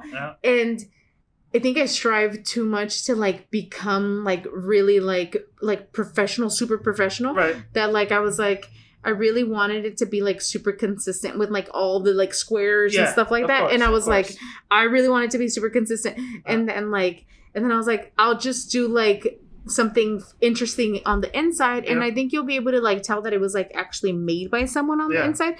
But yeah, when I basically have put this thing through like everything, I was like, what else could you do for me? You know? But it is one of those things where I'm like, how could I hack this? Yeah. How could I like make it work better for me and like what I'm doing? And like, and so I'll go back to like the place where I bought it. And I'll go and buy like thread. And I'm like, hey. And he's like, what are you working on now? And I'm like, I basically hacked the machine to do this and that. And they're like, what? Yeah. Like, because it's like, they've never have thought about doing something like that. Yep. And I'm like, yeah, you could do like all kinds of crazy stuff. Yeah. You know, without having to, you know, really freaking go to extreme freaking like lengths with it, you know? Yeah. And so they were just like ultra surprised. They're like, "Oh shit! I didn't even know you could fucking do that kind of shit." Well, with quilts, you don't need to do much, right? No, just fucking cut everything up into like tiny pieces, and then show it, and you're like, "Yeah, no, it's insane." For reals, quilters. I'm like, you must be fucking crazy. They got game. Quilters and crocheters, game. Sorry. Those are OGs in the game. For real. That's some shit I could never. Dude. I'm like sewing a wall lid, like that's cool. And then I see a chick, I made this fucking 8 foot by 10 blanket. I'm like, by hand? Oh, you're tripping. Yeah. You're tripping. You're like, I got a machine and it does most of the stuff here. I guide it though. No, dude, I had a girlfriend for my last job, and she would do quilts. Damn. And she was like, she's like my mom's age, and she'd be like, look at all these quilts I made. So she invited me over to her house. She had a fucking like a king size fucking Christmas quilt on her fucking bed. And I was like, you're fucking crazy. Like you're like pieces this big, and I'm like, you're fucking nuts. Tripping. Who does that shit? Yeah, tripping. By hand too. Yeah. And I was like, and then she's like, the whole process of you like actually making it, like cutting up all the pieces and then sewing it and then putting the batting and then quilting it and then doing all the, I was like, good for you. Yes. Thank you. Nuts. The world needs people like you. Exactly. You're a serial killer probably. Yeah, because I ain't gonna be me. Yeah, I was like, and so she was like, can I show you how to quilt? And at that point I was like, anything that I could like learn sewing wise, I'm down for it. Yeah. And so I remember she was like, she had like a little plastic ruler and like her little fucking like rotary cutter. Yeah. And I kept fucking cutting her ruler and she's like, wait a minute. Dude. I was like, I should send her a new ruler now that I could afford it, you know? And be like, thank you, Tina, for... Yeah. You know, the funny thing is, I used a rotary tool once. Yeah. I threw it in the trash. I was like, how do people use this shit? This is some, like, form of terrorism. Dude. And it's like, oh, yeah, you just guide it and it's straight. I'm like, no. You need, like, a ruler on top of it. Yeah. Like, I'm like, no. Can't you just draw a chalk line and just do it? Like... Yeah. What's wrong with that? Exactly. I'm sorry. These hands are made for chopping. Yeah. We do need plastic scissors at this point, but you know, hey, it's good. It's good. No, I just recently got into like rotary cutting, and I was like, because they're like people would cut clothes with rotary cutters, and I'm like, are you fucking psycho? Yeah. Like, I really do think that I'm like, are you fucking crazy? Like a curve with that damn thing? Yeah, no. I'm scared I'm chopping off my fingers with that damn thing. Oh, yeah, no. And my other hand was over here. You know? I'm like, no. I have an electric one. Ooh. Yeah, and it's nice, you know, because it's like you could really do leather and it's just like, it, or like you could do like an inch of whatever, you know? Yeah. And I was like, oh my God, this is fucking awesome. Yeah. And then at the same time, I'm like, but what if I cut my finger off, you know? And so I get like really scared about it, but then I'm like, have some balls and just do it, you know? But yeah. No, those are dope. Those are sick. I don't cut enough stuff like that to where I can justify it. Yeah. And I still like, you know, I'm that old man. I'm there with the scissors. I enjoy hearing that little... I love it, you know? Like, I'm that old man. I was like, I'll take the time and the process, and you know, I enjoy every part of it. Yeah, drawing that's the line, awesome. Cutting it out. So that's super freaking cool. But you do need a good cheater every once in a while. You need a cheat tool. Yeah. Let's be real. Well, then when I was like, okay, it's only like $100. Yeah. Like, but that's a nice gift for someone to get. Yeah. Have you ever noticed how expensive good tools are, though? Dude. Yeah. So it scared me the first time I bought like a good tool. I was like, what does it come with something else? Right? Like, is there something attached? Like, is there a lifetime warranty? I was like, how does this work? Oh, and then I gotta pay to get it sharpened too? Oh, okay, yeah. You're like, I don't know what this means though. But it's so crazy because it's like there's tools that are like ergonomically friendly. Of course, and then you're like, oh, this is gonna save my hands. And then there's tools where you're just kind of like, well, this is like a legit thing. Yeah. But it's not like it doesn't help for your carpal tunnel or any of that bullshit. So then you're just kind of like, great. Yeah. You know? And I'm left-handed, so that's fun. But I don't cut left-handed. Left-handed scissors suck. Ever since I was a kid, they here's some left-handed scissors. Scissors suck. Wow. So I'm right-handed. But a lot of stuff I do with the left, so it's like kind of awkward how to maneuver some tools and stuff like that. The more I get into leather craft, the more I learn like, okay, this world is dominated by right-handed people. We rule this world. You will be our chattel. I know, right? I was like, oh my God. The left-handers will be yours. No, dude, that's awesome. Yeah. I've always heard that left-handed people are ultra creative. And I was like... Look, I guess. I don't know. You're like, yeah, look at me. I'm so creative. Well, we have the dirty hand, though, you know. Yes. For the hand dragger. Well, hey, look at any kid's hand, and you'll fucking see it. Right-handed or left-handed. I'm like, go fucking lift up my daughter's hand and be like... Oh, yeah. For sure. That was a huge thing. But, nah, it's crazy. It's crazy. But, what I was going to ask you something about... You did a drop. Yeah. The custom drop. Uh-huh. How did that go? Well, everyone's been like people would come in and they would be like, "Can you put this on that?" Right. And so, like, I was really hesitant on like wanting to do something like that because I've been traumatized for like the past 8 years, and I was like, why. Yep. And so, like, I really felt like I was like, well, like, what are you going to want to get put right there? Right. You know? And so it's like, do I want to put my name on that? And like, do I want to, like, I felt like when I was doing custom, like, people, like, had way too many options. And then they were like, you mean I could put this on that and this on that? And then you're like, wait a minute, that's not going to look good. And they're like, no, but that's what I want. And then you're like, okay, like, I made it, but, like, I don't know if I want to take pictures of that because it did, like, I didn't design it. You basically designed it. And so I kind of was a little, like, scared that, like, people were going to have, like, these weird-ass, like, requests of, like, put this or that. And so people were actually, like, we put some options that you could have. Right. And there was more people that actually, like, chose those options that were more aligned with what we're doing. So I was like, oh, that's cool. Yeah. You know? Then someone being like, I wanted to say, like, happy all the time. And then I would have been like, I'm not. Yeah. I'm like, And so it's kind of like that kind of stuff where it's like, you know, you want to, like, set your boundaries as, like, a designer and just kind of be like, well, like, that doesn't, like, align with, like, the brand or, you know, and, you know, but it was interesting to kind of be like, you know, try it and then see how it goes. Because it's like, I was really afraid of, like, just going into that direction and just being like, yeah, now everyone gets to decide what they want on it. And I was like, well, then I'm back to feeling like I'm a tool again, you know? So I kind of was like, we'll open it up for, like, that small batch. We'll see how it goes. Yeah. You know, because a lot of people do ask. They're like, can you put, like, this and that on it? I was guilty. I asked. No, yeah. And then I saw the brownie. I was like, oh, I'm brown, but I don't know. I don't know if I can get away with that one. Dude, one of my girlfriends, she's like, can you do black as fuck? And I was like, no, because I'm not. And then it's then I'm, like, over here, like, basically, like, using that to, like, financially, like, I was like, I'm like, I don't know how I feel about that. It goes with the brand. That's and she's like, you told them that it was me that said that you could do it. And I was like, cool, but I'm like, I would do it for you. You know, I'm down to do that for you, but to open it up and be like, now we have these available.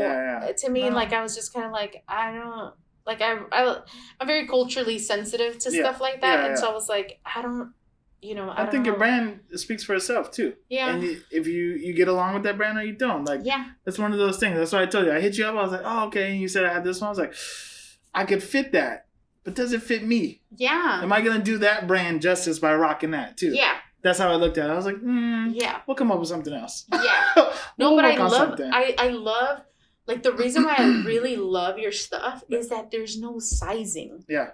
You know, no, so it shouldn't be. Anyone. Yeah. Could really be like, hell yeah, like, I know what it looks like. Yeah. I know how it's gonna freaking, like, fall on me. Yeah. Like, most people don't know what dimensions are. Like, they're like, it's a 16 by 18. Love it. Yep. You know, and then you're like, yeah. And so that's why, like, I had to do this tattoo because I was like, we gotta fucking, I was like, I gotta show you what, like, 6 inches looks like. That's so bad. Yeah. But, you know, like, most people don't even know. No. Like, or have, like, a measuring tape. And so I felt like that's what really got me into, like, sewing is like by creating something that, like, wasn't gonna have to fit someone. And so that's where I started, like, with the totes and doing all that kind of stuff. And so that's what I love about your brand, where it's like, hey, you don't have to, like, try it on and, like, make sure that it fits here and that it's not gonna fit here. And so it's ultra universal. I've done that. Yeah. I've been the test guinea pig, and my girlfriend is 5'3", so she's like, I'm like, hey, we got a good range right here. Yeah. We have a whole foot of range. For real. So I'm like, can I just try this on? And I was like, okay, if it fits me, I know it'll fit anybody. If it fits her, I know it'll fit anybody. So I'm like, you got to keep it simple. Sometimes you can't overcomplicate everything. And I think that, like, with design, like, a lot of, like, designers that are new to the game, they're like, I really need it to be different. Yeah. And it's like, not really. Like, all it is like, the wheel was already invented. Like, why are you trying to, like, recreate it and make it into, like, this insane thing? Yeah. You know, when it's like, you could really make that wheel into your own kind of thing. Yeah. You know, but I think that a lot of people are more, like, concerned about, like, this is, like, my thing, and I want it to look specifically like this, and so, like, out of, like, on that side of the room, and you're just kind of like, so, like, that people won't copy me. Yeah. And it's like, like, you just gotta... China's always watching. Exactly. Yeah. All it takes is one customer, and that shit is overseas, so don't ever get that twisted. Exactly. But you can also, you know, you can take a classic design and throw your twist on it. Exactly. By a different color stitch, a different color piping, or anything like that. Like, it's super simple to put your own little twist on it. Exactly. But until you see it, then it's not obtainable. You know what I mean? Like, they don't visualize it. So that's why for some of my pieces, you'll see like some there's like outlandish shit, right? Yeah. The crazy colors, the stupid pattern. But what I was told by once that stuck with me for a long time, you can unsee something that's so bold to plain, but you cannot see plain as to bold, if that makes sense. Yeah. So that's why sometimes I'll post like some crazy shit, and then somebody like, yo, I can see that in all black or all brown. I'm like, perfect. That's what I wanted. I want you to see like the crazy. Yeah. You know, because not everybody's going to go for that. Let's just be real. Yeah, no, for sure. Most people just want the black on black or the browns. Just keep it neutral. So for me, I'm like, hell no. I want the crazy shit. Yeah. I want the shit that's on clearance in Ross for 6 months that nobody will buy. It's so true. That's what I want. It's so true. And I feel like with me, like my sister really taught me like this whole thing where she was like, don't, as far as like your wardrobe, never buy patterns. Yeah. And I was like, patterns? And she's like, prints on your clothes. Yep. And I was like, why? And she's like, because it doesn't transcend like different seasons. Yeah. So you're not going to be able to wear it next year. You're not going to be able to wear it the year after. Yeah. Like you can only wear it for that season and then you're fucked. Yeah. And what happens is that like you could really create like a capsule of clothing with like super basic things and just have like your accent pieces that are like really bold. Yeah. And I was like, okay, fashion expert. Yeah.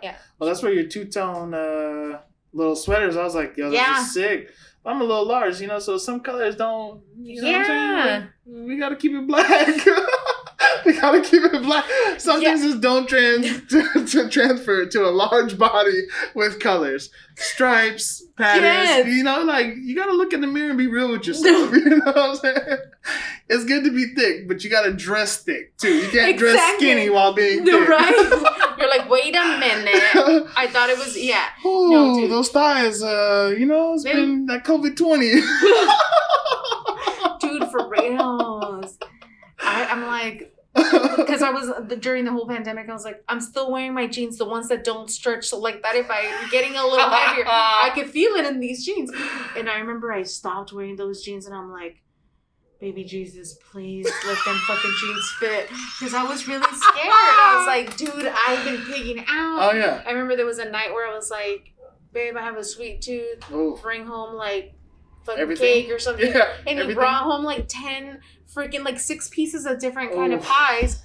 And I was like, fuck it. I'm like, we might die tomorrow. So if we do, like, we had a good time tonight, you know? Oh, yeah. But it was like one of those things where I was like, it was just so unpredictable, and I was like, let's just be happy and like in the moment right now. Sometimes you gotta do that. And we'll get a little chunky.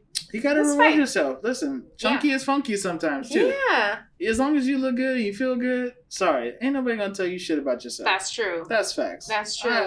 I've been somewhat skinny, never skinny, of course, you know, like, and then I've been hella fat, and then I'm like, hey, I can find a balance in between, but I'm still somewhat athletic. I'm not just lazy sitting there eating everything I want. Like, you gotta find that balance for you. So I was like, but as long as you dress the part. That's true.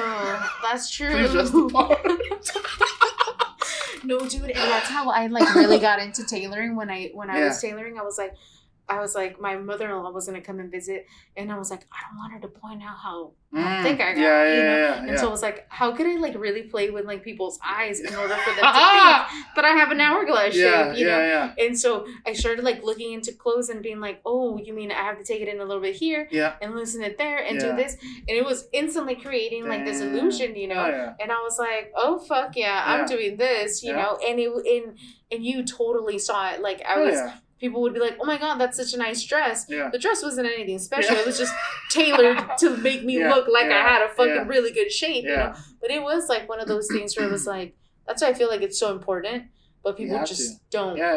Well, shit, you can't afford it either. Let's just be honest. Like, tailoring is not cheap. Yeah. A good tailor is not cheap. Let's put it that way. Yeah. So, you know, when you see these $1,000 suits, they're like, oh shit, the tailor is $1,000 suit. Not the suit is, you know, the tailor is where it's at. Exactly. But they don't, also, you gotta look where tailors mostly at. They're not really in like the poorer parts of the town. Exactly. And if they are, it's like one every, 20, 15 miles, and you gotta seek them out. Are they really that good? Exactly. Not really. Yeah. But a good tailor goes a long way. Oh, big time. I've learned. Yeah, no, big time. I had to become my own tailor because not every brand fits the same either. Oh, and, dude. like, I'm sorry, there's not brands that cater to thick thighs. No. There's not brands that cater to thick thighs. And if they are, they short or they're super big in other places. I'm like, yo, these pants suck. So now I buy one pair of jeans. I know what they are. I stick to them. I never diverge, but I always tailor them in a little bit. And I'm like, oh, that's some nice pants. I'm like, thank you. Same pair of pants. Like, I should take off these tags because I did some work on them, you know? But it's so true. It's true. Like, I'm the same. I'm like, all right, I'm just getting this kind of pair. Yeah. I'm not fucking with anything else. Yeah. They fucking have lasted me so long. And shit. All I have to do is like tweak it a little bit right here. Yeah. Everything else is going to fit. Yeah. And they're super inexpensive and I really like them and they last forever. Yeah. Like, I don't like to think about clothes too much. No. Like, what I'm going to wear. Like, I want to be able to like crawl on the floor a little bit and like be comfortable. Because I have a cat, so I want to crawl with him, you know? Or sometimes I'm like, you know, you gotta fucking do some shit on the floor, and you're like, you can't do that with, like, just regular shit. I like clothes where it's like, hey, you could really, like, get dirty with this shit, and you're not gonna be like, oh, man, like, it's ruined now. Yeah. You know? That's why I like your whole bleach experiment. I'm like, yo, that shit scared me when I was watching your videos. So I'm like, oh, damn, you getting crazy with the bleach. But they look badass, though. I was like, okay. But how I like it is, like, it's not overly done. Yeah. And it looks tasteful. Yeah. Especially with the stuff that, like, blended in where it's very subtle. I was like, okay. Now you got me thinking about, well, how can I incorporate this with some of my designs and stuff like that? And I've seen, like, a lot of people, like, they do throw, like, bleach on, leather. Yeah. And I'm like, that's so cool. Yeah. I thought about maybe you can chime in, but maybe, like, natural dyes and stuff like that. Yeah. Because, again, most of my stuff, I'm just, like, self-taught from YouTube videos and all this other stuff. But I wanted to start messing with some, like, natural dyes and other stuff like that. Yeah. So I was like, maybe I'll try with some clothes first, and then we can see how it's going to translate to leather. No, dude, I had a girlfriend, and she was like, get turmeric, and it gives it, like, that mustardy kind of. Yeah. And I was like, oh, my God, that's such a great idea. I mean, beets, I know will destroy anything. I mean, hell, they stick on your fingers for 6 years. For real, pomegranate. Yeah, ooh. Avocado. Damn. It gives it, like, a purplish, like, plum kind of, like. No shit? Yeah. And it's, like, if you, like, boil it in it. Yeah, it's really cool. Yeah. And I feel like I really want to lean towards, like, that, or it's, like, messing with, like, these crazy, like, you know, natural dyes. Because in all reality, it's, like, it's really cool to be able to, like, work with what you have as opposed to being, like, okay, now we have to, like, order this, and we have to do this. That's true. You know, and it's kind of, like, I have a lot of shit. And I can tell. You're like, I'm in here. I can tell. Listen, but I got a lot of shit too. So yeah. But like you said, it's the creative process takes us through so many different curves and ups and downs and stuff like that. Yeah. But so it's good to have all these options because look at all the stuff you've done. Look at all the stuff I've done. And look at all the stuff that nobody even knows we have. I'm like, hey, just wait. I'm like, have you seen under the table? Just wait. There's more shit. No, my mom yesterday, she was here and she's like, you haven't been having to buy any fabric, huh? And I was like, no, because all my family's still up in LA. So my mom, she loves sewing. So she would be like, I would tell her, I'm like, you want to go fabric shopping with me? And she would be like, yes. Oh, okay, so bonding, you know, and stuff like that. And so she would be like, oh my God, this is so beautiful. How much did you get it for? And my mom is that asshole where she's like, well, we're taking 20 yards. So how much are we getting of a discount, you know? And so she's and for me, I'm more like, okay, like, I need this shit. So, like, I'm going to shop with your mom. Yeah. My mom's like, what, you know? And I'm like, kind of embarrassing. I'm like, but she's very like, look, we're taking a lot. Yeah. How much of a discount are we getting? And she would inspect it and then be like, there's a shit ton of stains. How much are we getting of a discount? And so it's cool to kind of like have someone like that. Yeah. But she was like, you haven't came up to LA in a long time for fabric. You haven't been buying fabric. And I was like, I've actually been using all the shit I have. Yeah. And she's like, really? And I'm like, yeah, because I mean, like I have so much stuff. Yeah. And it's like, I have to use it, you know? And she was like, she's like, well, that's really good, you know? Yeah. And so, I mean, it sucks because it's like, I see fabric and I'm like, oh, I want to take you home. Oh, yeah. I had to stop doing that too. I don't have as much as you, but I got a lot of stuff. And that's where upcycling for me came into play because I got tired of seeing the waste that's with fashion, that's with upholstery, that's with, you know, other stuff like that. And especially now with fast fashion, I'm like, dude, this stuff is cheaper than IKEA. Dude. Cheaper than IKEA. So I'm like, how can I? It's just for the Instagram pic. Oh, yeah. That's it. And then you're like, cool. Like, you got a cute pic. Yeah. You wore it to the club. Trashed. Yeah. You wore it to the park. Trashed. It fucking deteriorates on the way home. It's just like a pumpkin, like Cinderella and shit. You're like, what the fuck happened? 12 a.m. That shit is done. You're like, it's all falling apart. You're like, oh, did I dance too much? Right. You know? You left the house wearing underwear and clothes, but now you come back with wearing high heels and shoelaces. You just got your nipple pasties in your heels. I'm like, sorry, I turned into a pumpkin. But dude, it's so true. Yeah. And I really got into like ever since like I started sewing, like I always had like a bin of just scraps. Oh, yeah. I don't give a fuck how small, how big or whatever. Like I would just throw it in there. And now it's like a fucking like there's more than one bin. And, but it's cool because then you're like you can look through it and kind of like then patch stuff up or just get like creative with it, you know. But I've never been like, okay, this piece, let's just throw it out, throw it out, you know? Yeah. And I kind of like having that conversation with all these people that are in the industry and letting them know fast fashion fucked us hard. Yeah. Because now we're like at this point where we're like, dude, how the fuck is Forever 21 having 52 fucking seasons in a year?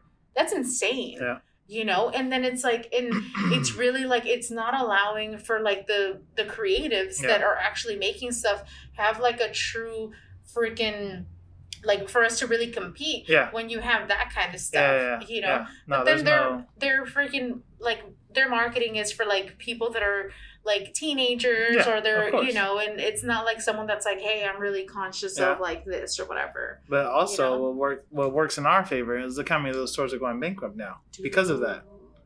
It's a sad reality, but it's facts. So you know, like fast fashion and other just fast, you know, in general, whatever industry it's in, is not really sustainable for the long run. It's good. You can make your money in 5 years, but look how many of those stores are closed now.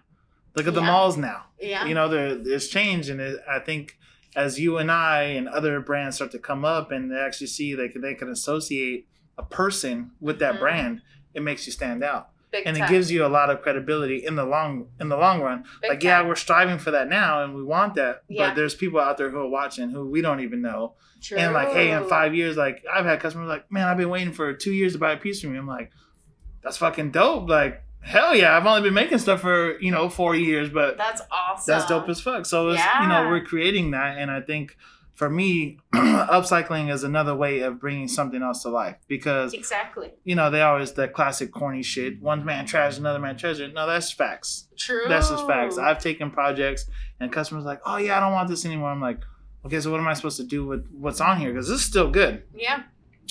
You can do whatever you want with it. Perfect. I got 6 bins that I'll use that bad boy. So I got bins. My bins are a bit bigger, but I got bins, leather, vinyl, fabrics. I got all kinds of stuff, and I just love it because you never know what you have. And when people say, "Oh, I don't know what I want," perfect. Take a bin and take a look in bin 3. Yeah, I don't know what I want. You'll find some shit in there. Dude, that's so and they awesome. Always do. They always do. That's so cool. So I've been doing some lines. I got an event May 2nd, short plug, Liberty Station, vintage, the vintage one, right? I heard. The last one I did was sick. Like, hella people, everybody was cool as fuck there. And I was like, you know what? Let me try something different. So I'm making now a bunch of stuff that's all upcycled. That's awesome. I haven't bought anything new except for like the hardware and stuff, obviously. But everything is all just scraps that I got, and so I'm hoping that the people can see it and actually put some new life to some stuff. So Dude, I got that's so fucking cool. So I got some pieces, and you kind of inspired that as well because awesome. I'm like, you get enthralled with like the new stuff. You want to make everything new, but then sometimes you got to take it back to what motivated you, what finds you, and you can't always just be wanting to buy new shit. Yeah. I mean. You can, but do we need to? It's fun. Do we need to? But the whole thing, like, I really, I felt like going to the store and, having endless options and just being like, all right, I'll get that. Yeah. Like, it really didn't allow for me to be, ultra creative. I would agree. Like, seeing, okay, I only have these things to work with. Like, what could I do? Ooh. Then that was like, okay, let me get real creative. You get super creative, because or else it's like you have, a million things that you could choose from in the store and you're just kind of like, all right, let's just go with this and this. It's the safe option. Exactly. And for me, I was like, I wanted to fucking look cool as fuck. Yeah. And have that little edge to it. Yeah. you know. But I do. Yeah, that's dope. Hell yeah. I love like the fanny packs that you've been doing. Appreciate it. Like I love fucking fanny packs, and I'm like, oh. So then I'm like, dude. And so for a long time I was like, motherfuckers never wanted to wear fanny packs, and all of a sudden now we're wearing fanny packs. Well, you know why? Because Louis made them and they're $2,000, so now it's cool. It's not vintage, right? Right. You know how it is. You see that shit, and I was like, oh my god. But the beauty of it is, that's where we step in. True. That's where we thrive. That's how I look at it. I'm like, okay, it's cool, corny shit. How many of you guys want them? For real, dude, yeah. Now I'm making them. Guess what's for sale now? You're like, we got fanny packs in this bitch, okay? No, but dude, that's awesome. That's where I throw my little twist in. And like I said, that's where like all those little upcycled scraps and all that little, the little flair I can throw in there.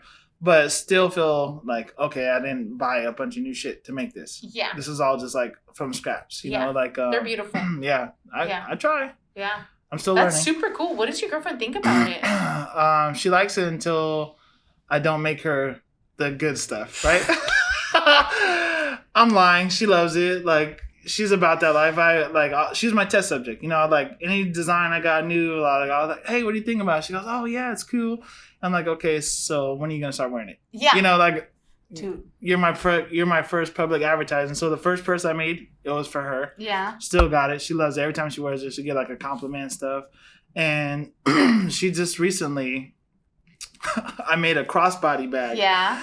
And it was the first one. I just showed her. She goes, okay, cool. That's mine. I'm like, no, it kind of doesn't work like that. Like, I still need that, for research purposes.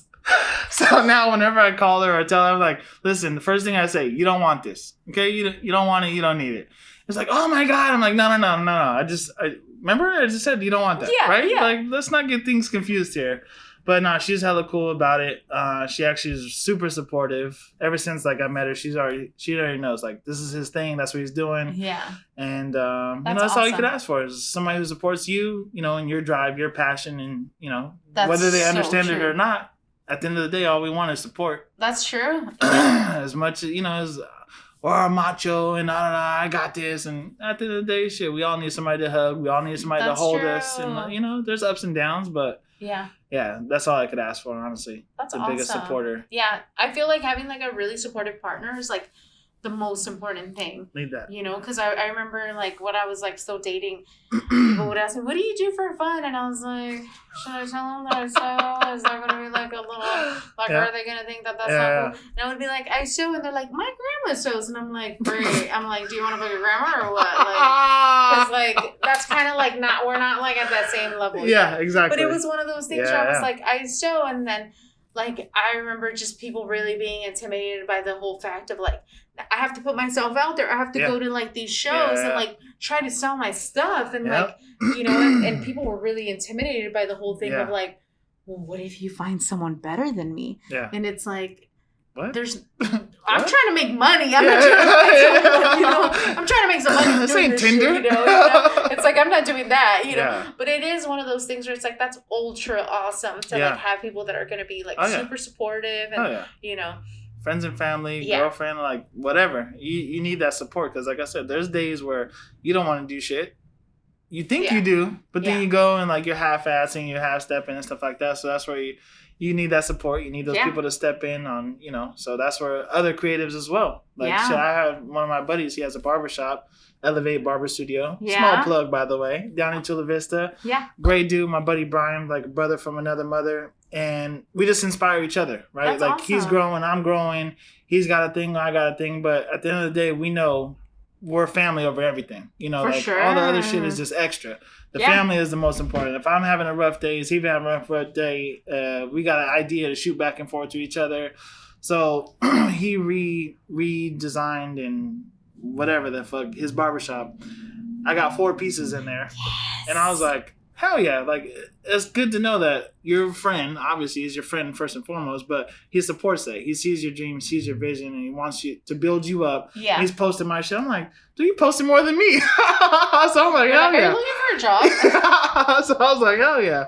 But you need that. Yeah. You need that. And I feel, dude, it's so important to have like that like group of people that are also like hustling and like they're also entrepreneurs that are also like, dude, like how could we grow all of us together? Yeah. Because it's like that's really rare to find. Yeah. Where it's gonna be like like-minded people that are also that they're gonna see your goals and dreams and not be like, what the fuck? Yeah, weirdo. You know, like what you mean you want to get like high sewing machines? Yeah. You know, it's like for them to be like, dude, that's fucking dope, and to like really want to like see you succeed. You know, super. And I think that like when you find that group of people, it's amazing because it's like it's just basically everyone's growing at like the same amount of like speed, and it's like that's freaking amazing. Yeah, I feel like it's empowering, and I think reaching out to you on social media, you know, that was not huge, but like you're receptive, right? Some people are freaking like, I don't know, like got some weird stick up their ass, like we didn't come from the same spot. Like I'm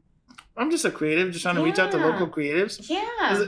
Is there anything wrong with that? Yeah, no. For me, like people have they've came and asked me, where would be a good place to do this, and that, and I'll be like, go here, go this, go do this, do you know, and it's like for me, like I would rather build like a relationship with someone and like really be like, dude, like we can all like grow together as opposed to just being like, well, I have all these secrets. And, like, I don't want to give them to you because then you're going to be better than me. Yeah.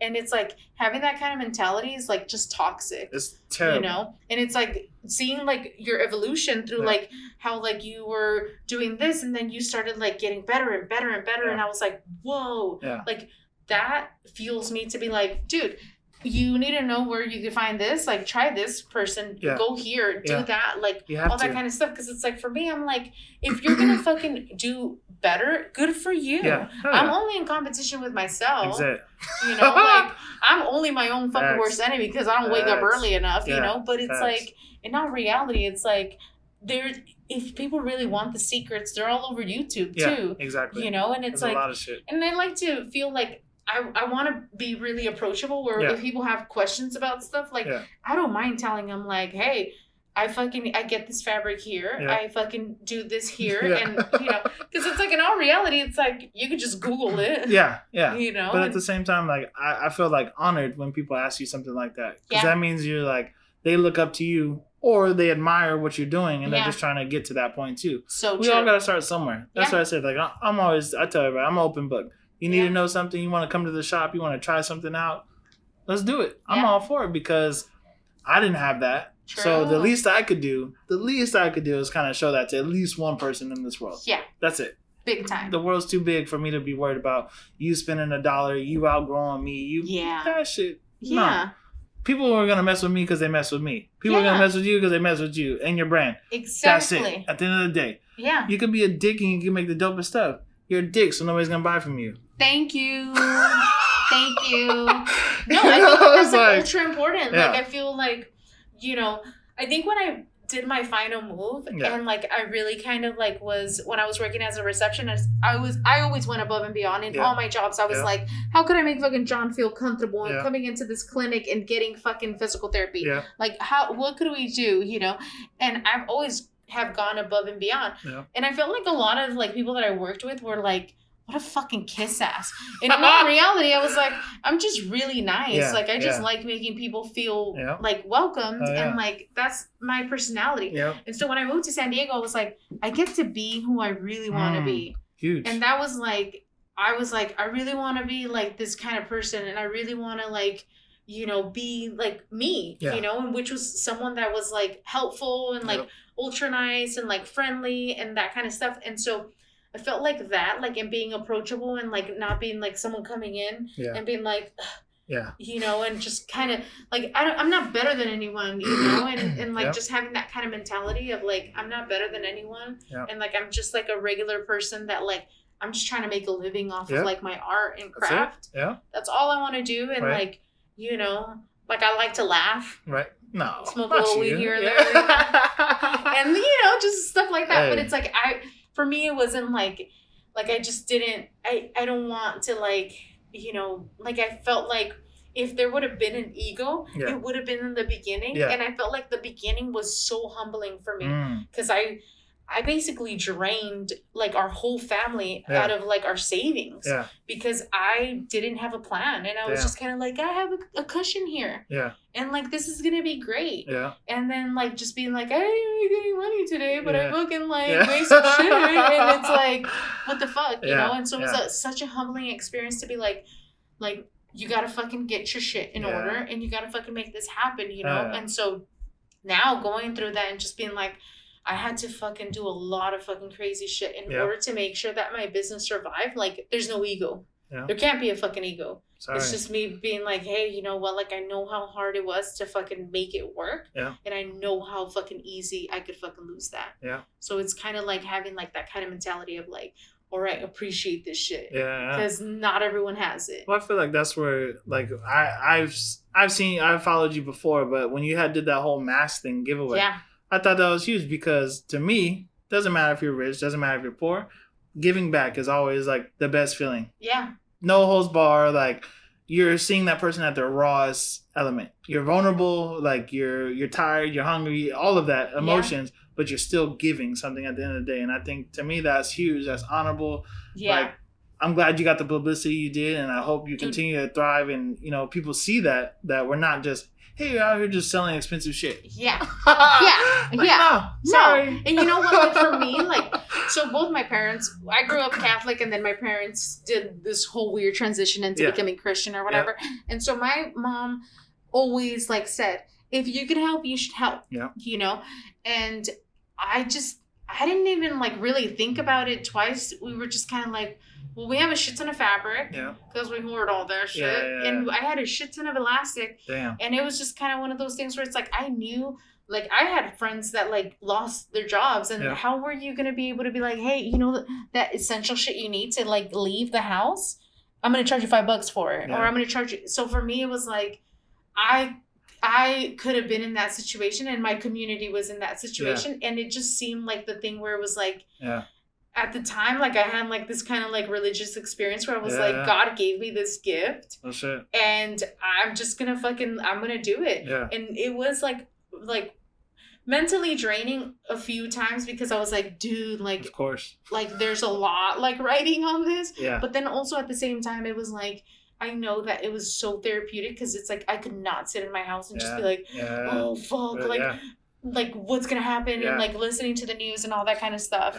was like really like draining for me. So I was like, I really need to do something and like just work, and like just I'm a workaholic, so I was like, I'll just fucking do this, and then everything will go away, right? And so it was just, I think it was just like the right thing to do at the time, and it was like, I would like to think that, you know, in the beginning, the community has always had our back. And for me, it was like, dude, I could make a shit ton of masks within like a day. Yeah. Like, fuck it. Like, let's fucking, like, it's kind of like that, like, mutual respect. Like, you got my back, I got your back, you know? And I've always felt like people always came through for me. Yeah. And, like, it was like one of those things where it's like, all right, I'm gonna prove to you guys that I could also do that, you know? And so it's just, it was crazy. And, like, now that I think about it, I'm like, damn, that was fucking crazy. Yeah. But it was a lot. It was something where it's like, I had a lady, like, during that time, like, bring me like a whole grocery list of food. Damn. And I was like there was times where it's like my man would come home and I would fucking cry, and I would be like, these people don't even fucking know me. Like, they don't fucking know me. Like, they don't fucking know who I am. And they're buying like our family, like a whole, like, she had milk, fucking cheese, fucking like rice, beans, like everything that you could. Isn't it crazy? And I was like, I don't fucking, like, in my mind, I'm like, I don't fucking deserve this. Like, I just made her fucking masks. Yeah.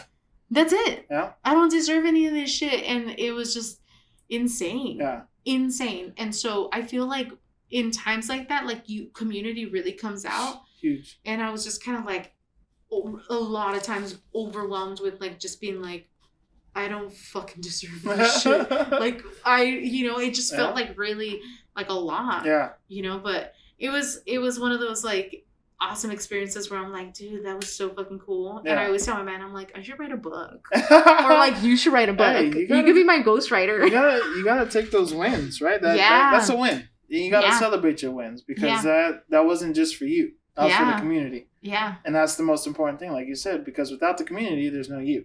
For sure. That's a fact. Yeah, that's like support right there. True that's support. A fact. Especially on this street. Oh, dude, yeah. Yeah. I was like, how could I, like, help in any kind of way? Yeah. And even, like, now, you know, it's like, how could we help? And, like, I love that idea of, like, a youth program. Yeah. Because it's like, there is like a lot of like, I was troubled youth. Yeah. You know, like I was like doing all kinds of crazy shit. Oh, yeah. Like I was just like, I felt like no one paid attention to me, and like I was doing too much crazy shit. Oh, yeah. And like, I'm really grateful that like somewhere and somehow like a little light bulb turned on and was like, get your shit together, because you're gonna die if you don't, you know. And so just having like that second chance of being able to be like, hey, I could do something with my life that is going to be fulfilling, where it feels like I'm not working every single day. Like I get to get up and like play with the fucking sewing machine every day. That's all you're doing. That's all I'm doing. And my man records me and I'm like, hi! And I'm making an ass of myself. You ain't doing shit. shit. I'm not doing that much, you know? But it's like, it is one of those things where you're just kind of like, fuck yeah. This is like my life, and like, fuck yeah. How grateful am I to like live this life, you know? Yeah. And so it's just, it's, sewing's like, I feel like sewing has definitely saved my life. Oh, yeah. You know? Sheesh. Super therapeutic. Put that on a shirt. Sewing saved my life. I'll rock it. Praying hands. That's it. I'll rock it. Right? I need that. Jacket, denim jacket, 2X. Right? I'll rock that no, shit. dude, yeah. Because that's facts. Dude. That's facts. I'm in the same boat. Like I said, I stumbled upon sewing. Yeah. And I, you know, went kind of literally balls deep in it, just like, hey, fuck it. I found something. I found my thing. And so when people ask me now, I'm like, yeah, I just tried it. Right? Yeah. I wasn't scared to try new shit. Dude, that's kind awesome. of what it comes down to. Yeah. And I think, as you know, you and I have both said continuously, I think to the youth, that's all we can emphasize. Try new stuff. Don't be scared. If you don't like it, who cares? Move on. Yeah. I think that, you know, with the internet and all this other crazy stuff going on now, kids get so caught up in like keeping up with the Joneses and all this other extra shit, and they forget to be themselves at the end of the day. Like, it's okay to be yourself. Yeah. There's a million things out there for us to do, get into positively, other than the negative side, other than the the demoralizing side and all that other nasty shit that goes on. And we've been there, so we can really relate, you know, big time, on so many different levels. Yeah. And that's why I think it's important. Old people are cool. You're stuck in your ways. Yeah. You've lived a life. Cool. The youth, those are the people I want to talk to. You know, I want to look you right in your eye and let you know there's some real shit that's about to happen. Dude, yeah. There's some real shit that's about to happen. Yeah. And that's, you know, that's where we can come into play. And there's creative outlets to another, you know, some people aren't athletic. Some people don't have that outgoing personality. Yeah. But you can paint, you can draw, you can fucking do anything. Like, there's a million things you can do, and you could turn it into a business. You can make a great living by doing something that you love that your parents are telling you put down right now because school is more important. Dude, that's what my parents were. My parents, immigrants, you know, and they were like, how the fuck did we come to this country for you to fucking want to be an artist? Yeah. And I remember my dad was like, no. Damn. And I was like, I'm going to do it anyways. Yeah. Well, first generation, I think, is always the hardest. Dude. I can't relate, but I just know, like, that's got to be the hardest because, like you said, your parents are left everything they knew to give you, and you want to do this?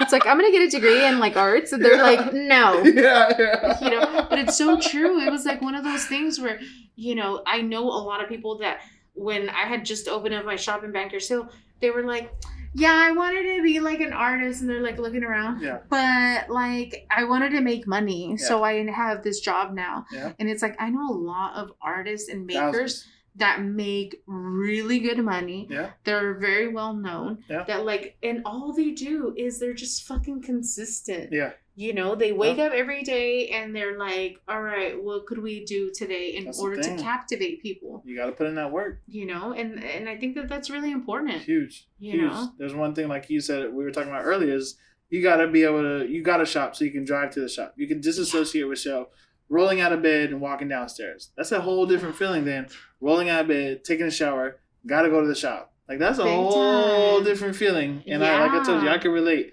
And I feel like your brain associates that, like, hey, it's time to get creative. It's time to do some shit.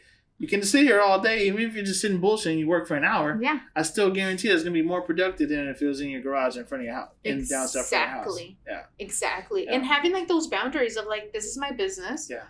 I'm going to come in here and I'm going to work and I'm going to do that. Yeah. And when I'm at home, it's like, all right, shoes off. Yeah.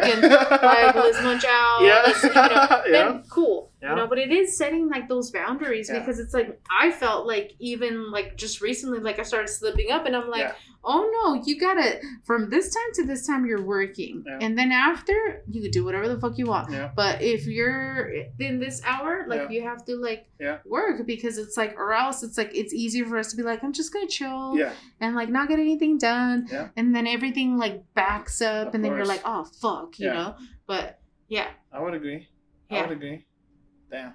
Well, again, I just want to thank you for this opportunity. Dude, no, thank you. I appreciate it. Like, I'm you like, reached out? we can fucking talk for like ever. I'm like, damn, well, we could talk about sewing all days. You're like, time is money. Oh, no, hell no. No, but dude, it was more of a pleasure for me because it's like, I felt like, you know, like getting to know you and like your whole story and like how you started and like just that whole skill. Yeah. Then like, you know, because sewing is a skill. Huge you skill. Know? And then it's like now you're like, dude, I'm making like money off of it. That to me is like awesome. Yeah. You know? I think it's empowering, it's motivating, and it's also humbling because people are willing to invest their hard-earned money on shit you're making. For you know, reals. That's how I look at it. I'm like, okay, like I said, I had my first customer, unsuspecting dude. Like we partied and hung out, and then he was like, I posted a bag. He's like, yeah, I'll buy it right now. And pulled up cash. I was like, oh shit! Like really? Somebody's willing to? It was really easy. Like, shit, this is too easy. Yeah, I was like, shouldn't I have like gave him a little package or like, had a gun or something? You know, like this transaction didn't go as easy as I thought it was gonna go. But it's like it's really humbling. And when you meet other people and you see local people doing it too, like it's a thing of beauty. Like I never imagined in a million years growing up as a kid, this is what I'd be doing, hanging out with people who do the same shit. Like we're loving life. Like. Enjoying it and trying to build up others and loving the community, like in San Diego. Yeah. We have nice weather here.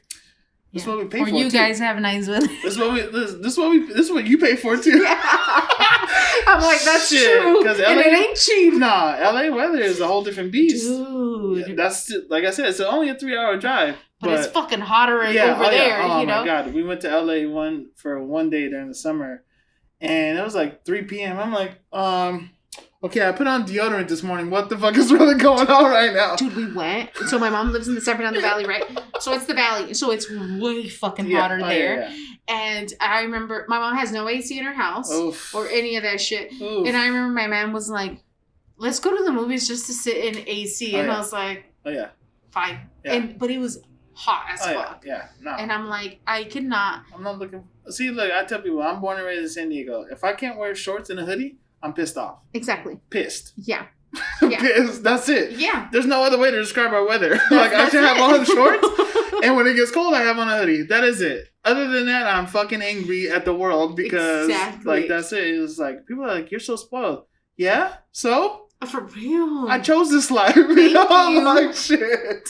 No, dude, when people come and visit, like, on the weekends, I'm like, where are you visiting from? They're like, Phoenix. This, there. And I'm like, isn't the weather amazing here? They're like, fuck you. You gotta go home back to that shit. You gotta go home back to Take a flannel with you, actually. I know. You should take one of these. You know, especially people that are in the East Coast. I'm like, oh, I'm so sorry. It's really cold over there, huh? So what you got dropping for the summer?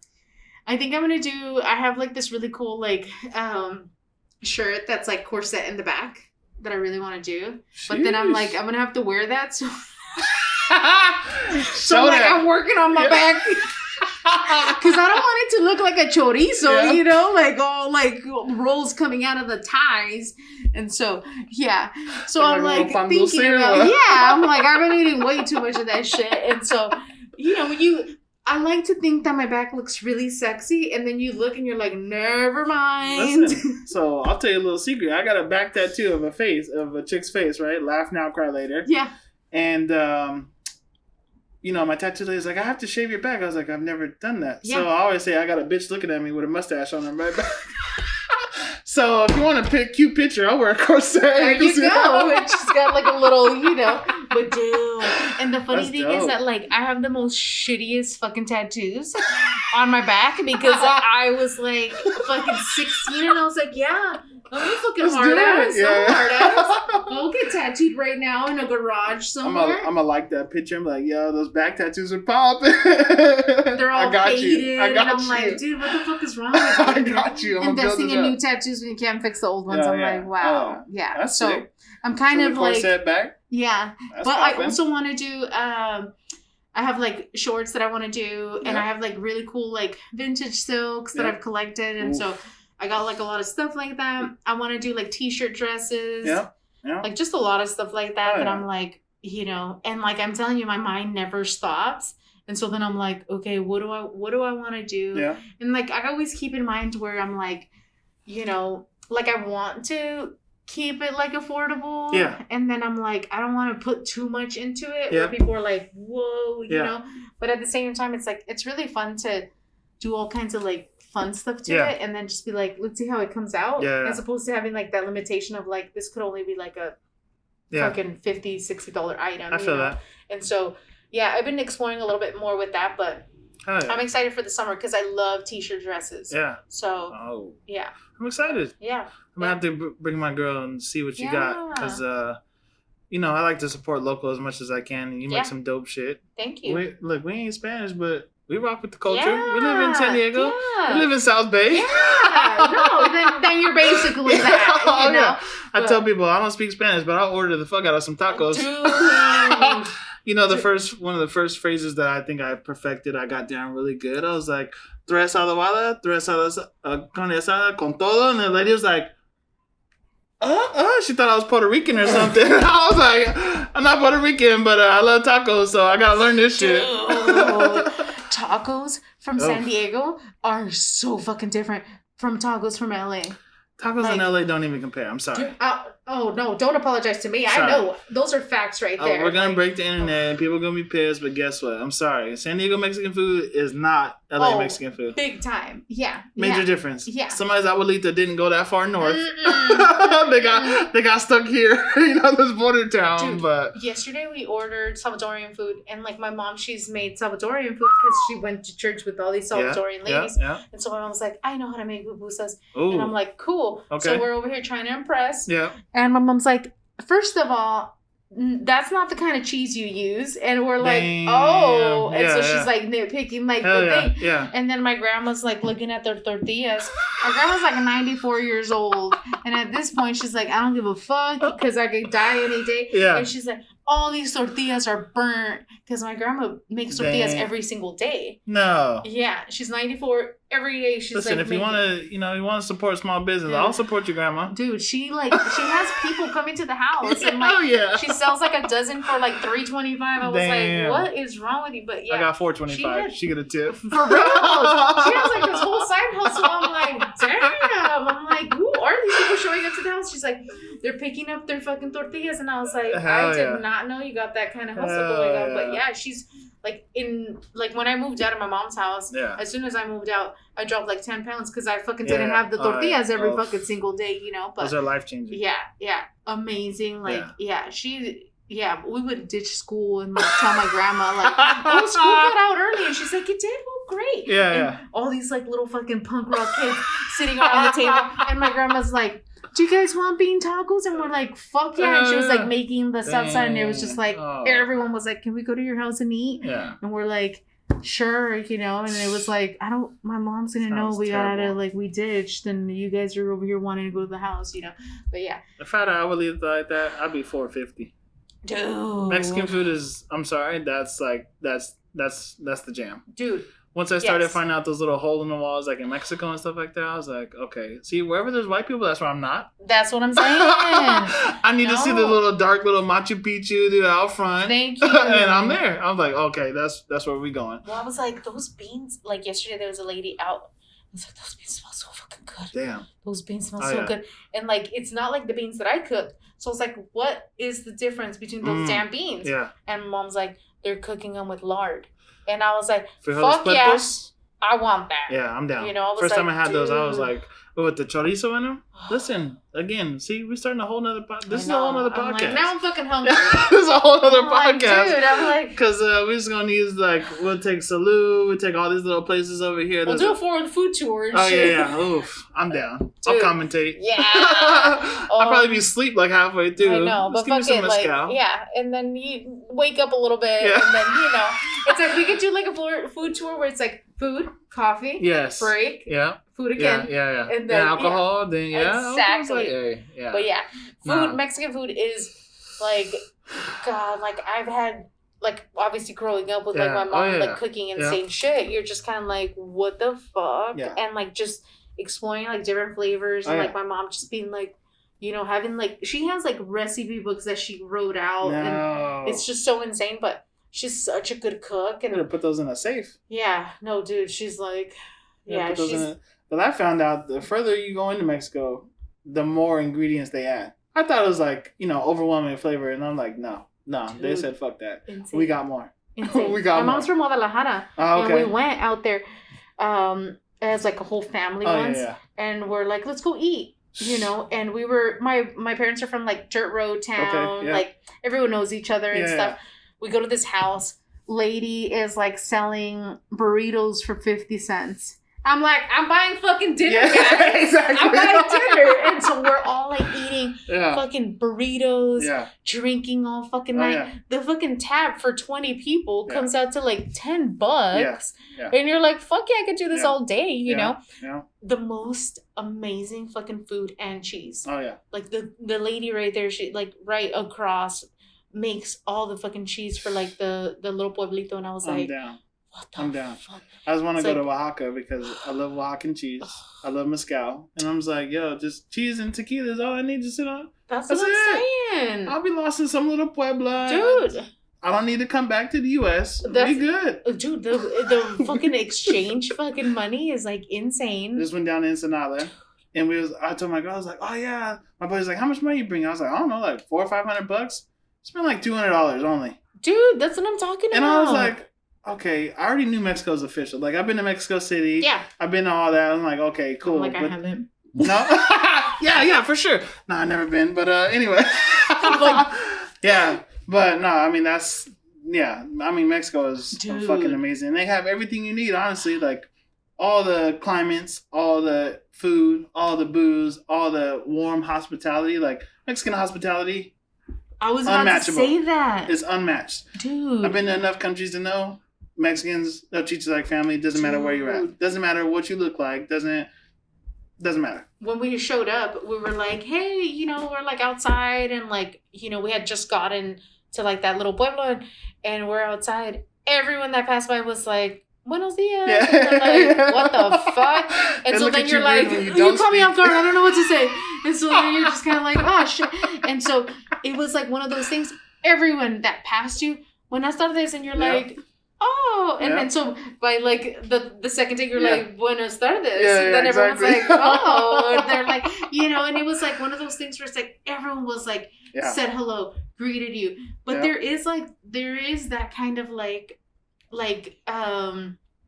small town kind of feeling where it's like, hey, like it's important to know who your neighbor is, and it's important to like know like everyone that like you're constantly coming across, I think they take pride in that. Is what it is. Like over here it's like weird, like you go walk down the street and say hi to 10 people, probably one will speak, Over in Mexico, I never felt like that. I feel like if you say something to somebody, they're going to say something back. Like, for sure. Pretty much anywhere I've been. I've been on the pyramids, been on Cabo. Like, everyone's like, I'm like, yo, that's crazy. I was like, Mexicans are like, okay, dude. I don't know if they think I'm Puerto Rican or like I'm a big Mexican or something, but I'm fucking down. No. And I'm down. What? It's always been like something like that where it's like, I know when we've had like parties, like huge house parties, it's always been like, hey, this is my friend, and everyone's always like, oh, ¿quieres algo de comer? Yeah, exactly. Well, you want a beer?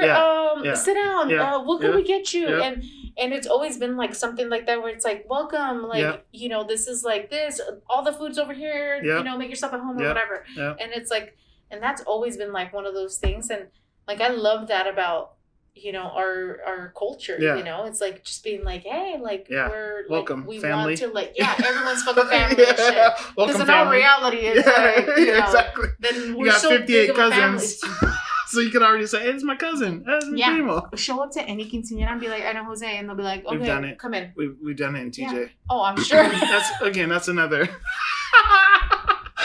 We got stories for days. Dude, that's what I say. Yeah. No. Yeah. But I sure. really appreciate that you took the time to come out and talk to us. Yeah. And like I said, like I thought you were super interesting. Oh, yeah. And like super cool guy. I appreciate it. And it's like I'm really like excited to see like how much more you evolve. Oh, yeah. And how much more you come out with, and like how your journey is just gonna grow. Because like I know that it's gonna be like something super amazing. Yeah. And like low-key, I'm like, we're both gonna be like major designers where we're gonna have collector's items. And so just start collecting it now. Yeah, hell yeah. Well, we're gonna have something coming out too. We gotta talk about that too, because you got some shit that I know I don't know how to do, and I know I got some shit that I know we can bounce some ideas and come up with some little collab or something. Yeah. 5, 10 items, nothing crazy. Yeah. It's not a secret anymore, but we'll figure that out. Yeah, you gotta come by the shop and see my stash. Dude, everyone's stash is always like that's what the gyms are. That's what I said. Like, you don't even know. I ain't even put out shit, really. For real. That's how I look at it. So when I look at your stuff, I'm like I said, I've been past and I've seen, like, okay, there's some gems in there for sure. Yeah. And then you're like, oh, I pulled out this vintage fabric. I'm like, I know about that. I know. I'm like, I can't wait to see like, too. Can I give you this fabric? And I look, I'm like, yes, please. God, Yeah. that is beautiful. I don't know where it's gonna go, but like, I'll take just it. Beautiful right there. You're just kind of like, Well, when they leave, you're like, yes. Yeah. I do that with pretty much every project that people drop off. I'm like, what do you want to do with this old material? Do you want it? Yeah. No, you can keep it. Oh, darn. I know, right? Where would I put this? And then you're like, fuck, I'm gonna make all this. Exactly. I'm like, dude, I got 10 ideas already. Dude, that's what I'm saying. Yeah. Well, I wish you continued success. Thank you. I love seeing what you're doing. Thank you. Love that you got the dedicated camera guy behind the scenes just making it happen. Short plug, but no big deal. Right. Yeah. Most of the time I'm like, because there was like times where I'm like, all right, I don't have to put on a face today, right? Yeah. We're not filming. And like now it's like an everyday thing. I'm like, can I just get a fucking break and shit? Like, I don't want to fucking put on eyebrows today and do all this shit. But then I'm like, I kind of, See, but when he stops asking, like, oh, can we just do it today? Like, it's like, come on, the little photo shoots and all that. Come on. It took me like your personality lot. Comes out in those. Even though you say, hey, I'm not really feeling it, but it was, you know what I'm saying? It took a lot, and like we've had a lot of like disagreements in regards to that, because I was like, I don't want, like, I don't want to model shit. I'm not a model. I fucking make shit. Like, that's my strong point. Yeah. Sewing is my strong point. Not fucking like looking for Instagram. And then I'm like looking at Instagram models and I'm like, how are they like putting their feet? Where do they put their hands? Yeah. And so it's like weird, you're like, and so I'm like trying to like make myself look better. And like my girlfriend's like, you should tell your man to give people like pointers, like other guys, to take better pictures of their girlfriends. Yeah. And I'm like, oh my God, that is like the funniest thing. I'm like, I think I look like shit most of the time, but whatever, But it is like stepping out of your comfort zone and just kind of being like, it's huge. I got to do this in order to like, tell the story behind it. Yeah. And, as much as it's like uncomfortable, I've done a lot of uncomfortable shit and not gotten paid for it. So it's like this one, I'm like, I'm willing to. A little bit, right? I'm willing to do it. Like I'm like, fuck. It's like I have like that trust issue of like having to depend on people. Yeah. And so then I'm like, I know I could depend on myself. Yeah. So I'll just put on these tiny ass shorts and go, and I'm like, oh God. And so it's like, if it ain't those green Doc Martens, I don't want to see it. That's what I'm saying. Now everyone's like, you better not get rid of those damn boots. And I'm like, fuck. I'm like taking care of them now. I'm like, I swear, I'm like, And then I was like thinking, I'm gonna get new boots. Yeah. But then I'm like, they're not coming out until they're all fucked up. Yeah. You gotta season those bad boys. Exactly. You know how it is. Like, you know how it is. Yeah. Nah, like I said, y'all are doing some good things, and I love to see it. Inspiring, not just me, but the community as well, because at the end of the day, there's no you without the community as well. Exactly. So it's good to see that, and looking forward to the future. Yeah, for sure. Yeah. Excited. Hopefully. It will.